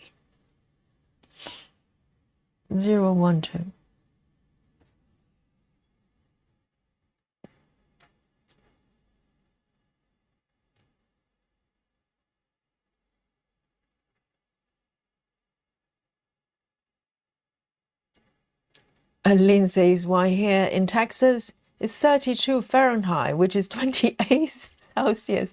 That sounds so nice. 28 is still on the warmer side, even in the summer. It's about average. Good years. But wow, that sounds so nice. 992. I think either for me, if it's going to be cold, then please, you know, give me a little bit of snow. Otherwise, just give me 25 degree, which would be ideal. 25 is quite warm actually. How about 22? 992. 992.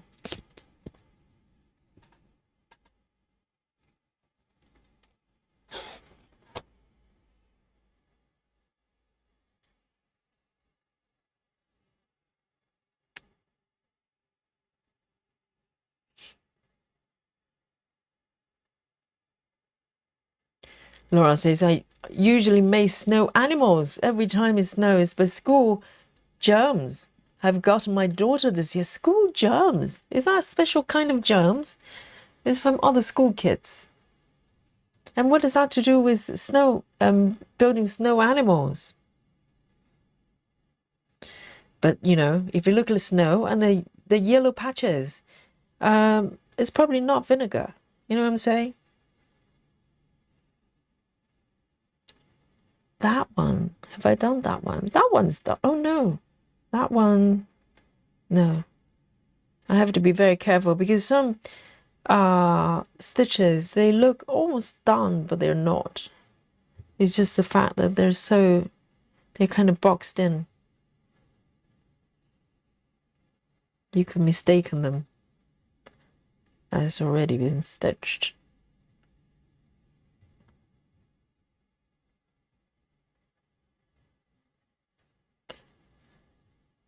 All right.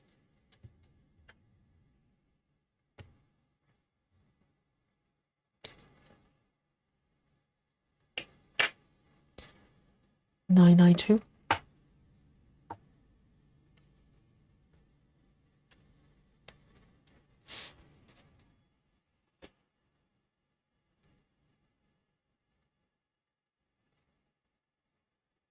Jackie says vinegar is naturally antibacterial. I use it all the time for cleaning. Yes, it's very good for cleaning, and to descale the kettle.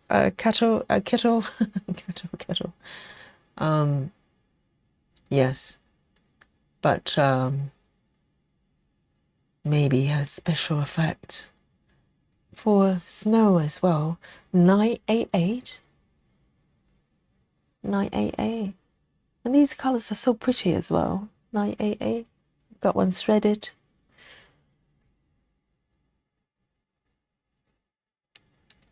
See you later, Linda. It's a supper time for Linda.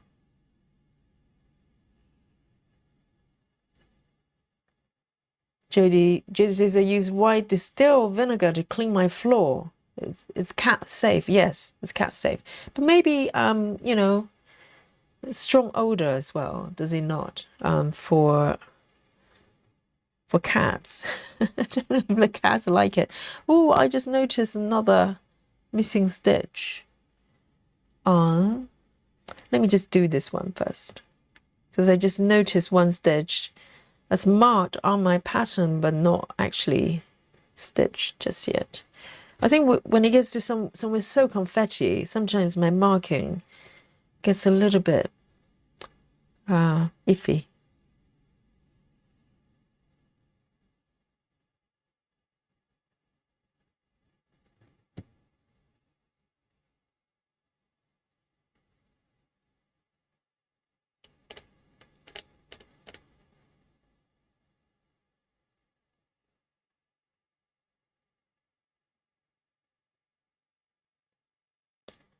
Whoops.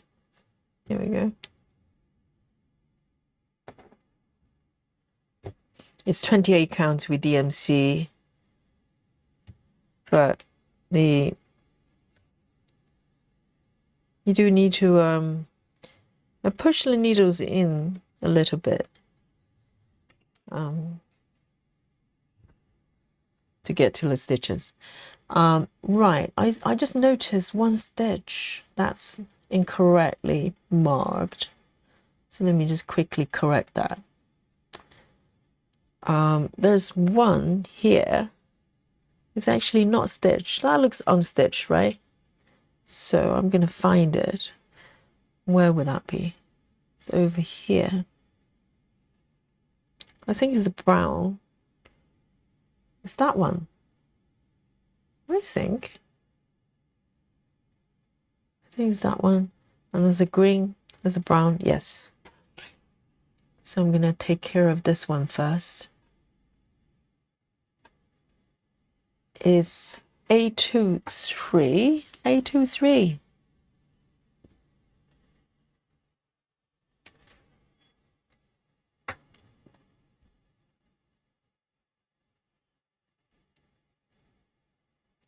Yes, my kitchen always has baking powder. Not baking, but baking soda for cleaning. So you can get like large quantity for it. I get a big tab of it. And also white vinegar as well for cleaning as well. So they're magical. You don't have to use any detergent. I mean, I still use washing liquid, I have to say, for grease and stuff. But for general kind of, you know, cleaning the surfaces for the sink, baking soda and vinegar, they do the trick. A23, and it's you know, safe, no chemical. A23, very effective. I mean, baking soda for pots and pans is just so good. All right, let's have a look.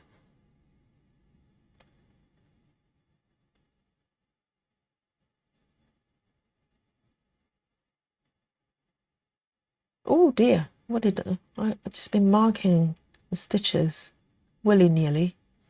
Hang on. All right then.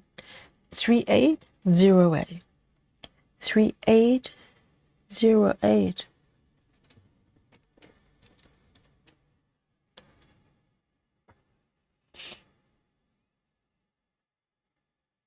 Janine says, I think I have the super flu now. Oh, Janine. Yogi healing power sending to you and hubby. What's a super flu though? Is that actually a kind of flu? Jackie says, Yogi, school germs could survive an apocalypse. Oh dear. My kids get sick from school. We just had a super flu. Oh my goodness. Is that an actual thing, super flu? Or is it's just a terrible flu? It's a medical term, I wonder. Yes, I mean, it can spread quite quickly, isn't it? It can just survive the apocalypse. Yes, like cockroaches.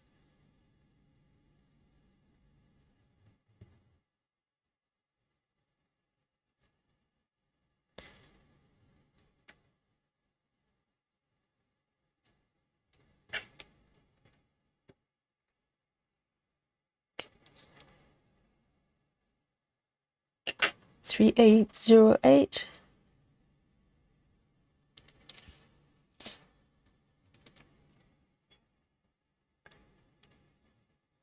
Jody says, look at all the confetti. I know. All these stitches I've been doing in the last half an hour or so, they're all different colors, pretty much. That's true confetti for you. This is the path of max colors. But I think even the I just noticed one stitch. I don't think that one is done. One, two. My markings all over the place. But I think even regular colors have confetti, right? It's just not as intense. Probably less of those single stitches, not as many. But it adds a lot of details though. 3820. 3820.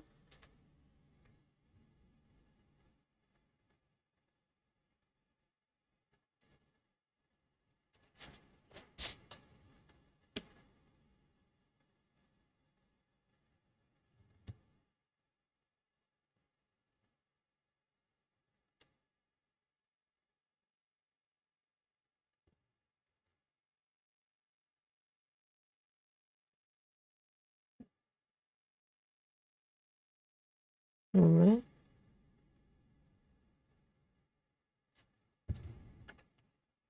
The stitches are so snuggly. I literally do not need to do any starting or finishing. I basically just do a cross and that's it. 3820. Wow, look at that.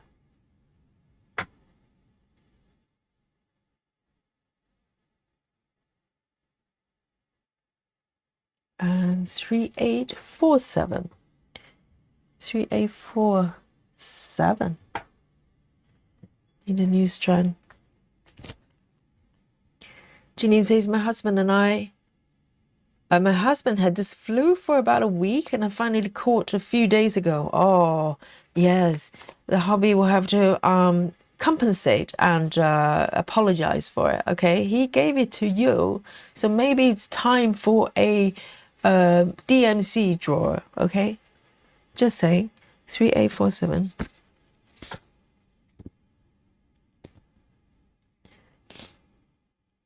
You have to pay for it in some way, right?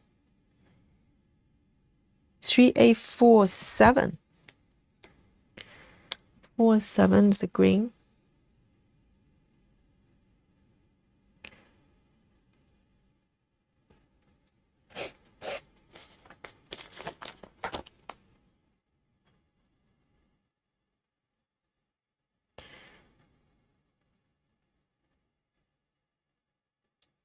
Patty's got 25% done.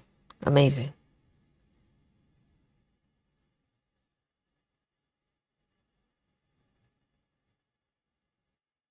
Jody says, digital patterns changed my game for sure. I use Pattern Keeper for now, but wow, I didn't realize how much time I was spending highlighting my pattern. You mean prior to Pattern Keeper? Yes, I think Pattern Keeper for a lot of people is a game changer for sure. If you've been using paper patterns or other means, like I was doing, I was just using a PDF reader and using the highlighter within the app and just did it manually. It was still better than just paper, but you know, Pattern Keeper is definitely a big upgrade.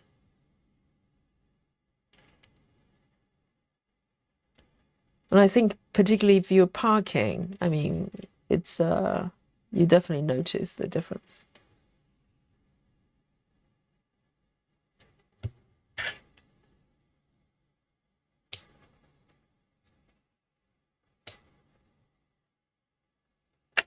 Three A47.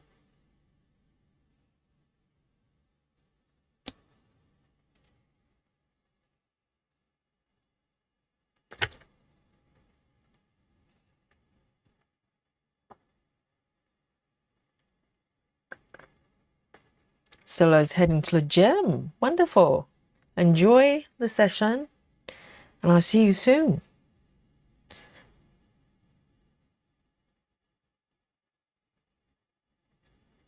You know, this may be the last stitch of the bumblebee, but I want to patch up that one as well afterwards, so it's fully done. And also there maybe, depending on how it goes, there are just a couple of loose stitches of the green leaves down there. Let's have a, you know, we'll see how it goes there. 3A14. 3A14.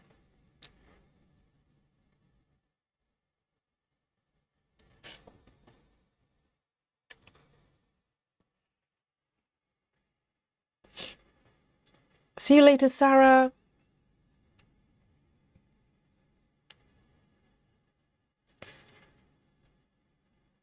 I mean, Janine definitely depends on the symptoms. If you just run down, not just run down, this can be quite uncomfortable. Hopefully you're not coughing too much, because coughing very often is the worst part of a flu. But you know, sometimes you can get very achy, just feeling rubbish. And just drink tons of water. And just rest, you know. Sometimes resting does wonders.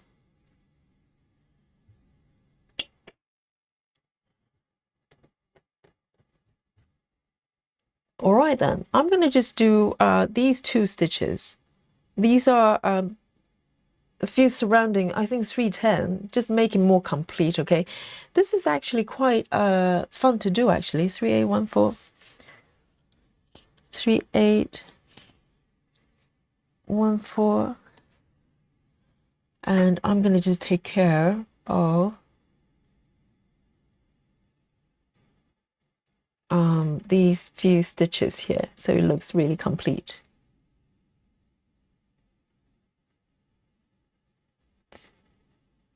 All right then, 939. Oh, okay, I thought it was 310. 939. 939. Very, very dark. Ginny says, not coughing too bad. Hubby was just feel blood and just can't breathe. Oh, that's not good. Breathing is kind of important. You want to be able to breathe. Oh, poor Janine and her husband. So no power tools for the husband today.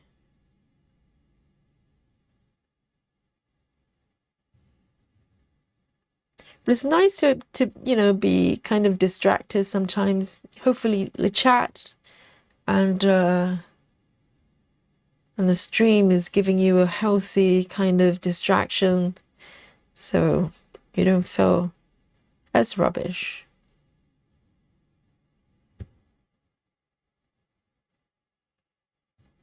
And I'm going to do 3 more stitches, okay, guys?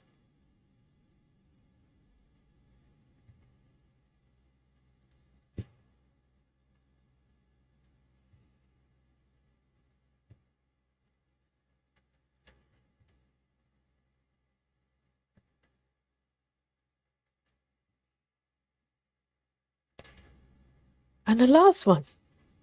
Dun, dun, dun.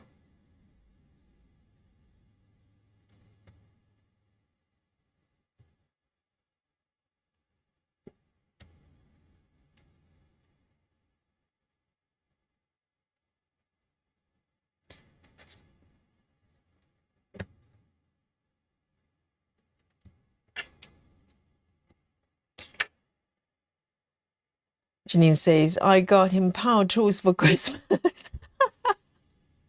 For real. And so he's good. He's always looking forward to yogi and chat time. I was always looking forward. Yes, wonderful. Janine, you know what? You're going to be cheered up even more. Look at this. A bumblebee is born. Is here. Yes. Bags. Yes. Wake up from the nap. If you've been napping. And here we go. Here's a bumblebee. Look at this. Beautifully done. You know, there are a few loose stitches there, but it's kind of start from a different bits. So I'm going to leave them out. Okay, so the bumblebee is here, guys. You know, if there's a will, there's a way. And we can do it. Yes. Thank you, Laura. Look, praises from the chat already. This is what I've been looking for. Yay, bumblebee. Yes, I know, it's real. I may be the first one completing the bumblebee. I don't know. Maybe I am in the stitching world. Hello, bumblebee. Yes. Thank you so much, guys. Yes, so here we go. So normally we would be doing the Guess My Stitches, but as I say, you guys are getting too good. So I am going to send the Guess My Stitches machine to the MOT shop, okay? Just for a little bit of maintenance. So, and I'll come up with even more challenging stuff for you to do going forward. Thank you, guys. Yes, a little bit of Dolly. Where's Dolly today? Seriously, she's neglecting her job as the, you know, yogi live stream kitty. So here we go. So we have a bumblebee here. I think I make really, really good progress. But of course, I'm going to give you my stitch count, whichever way. Either you guess it or I give it to you. And this is what I'm doing, okay? So let me show you my progress here. And I'm really really happy with the bumblebee because they, they've been, those stitches been hanging there over my head, kind of like pink elephants in the room, and I keep trying to ignore it. So thank you, Bex, to give me that final push and to finish the bumblebee here. So guys, I'm going to reveal my stitches, okay? Here we go. There. 261 stitches today. Not bad. Any number is over 200 is a happy day for me. And also a lot of confetti, right? The final bit is pretty much all different colors for, 15, 20 stitches.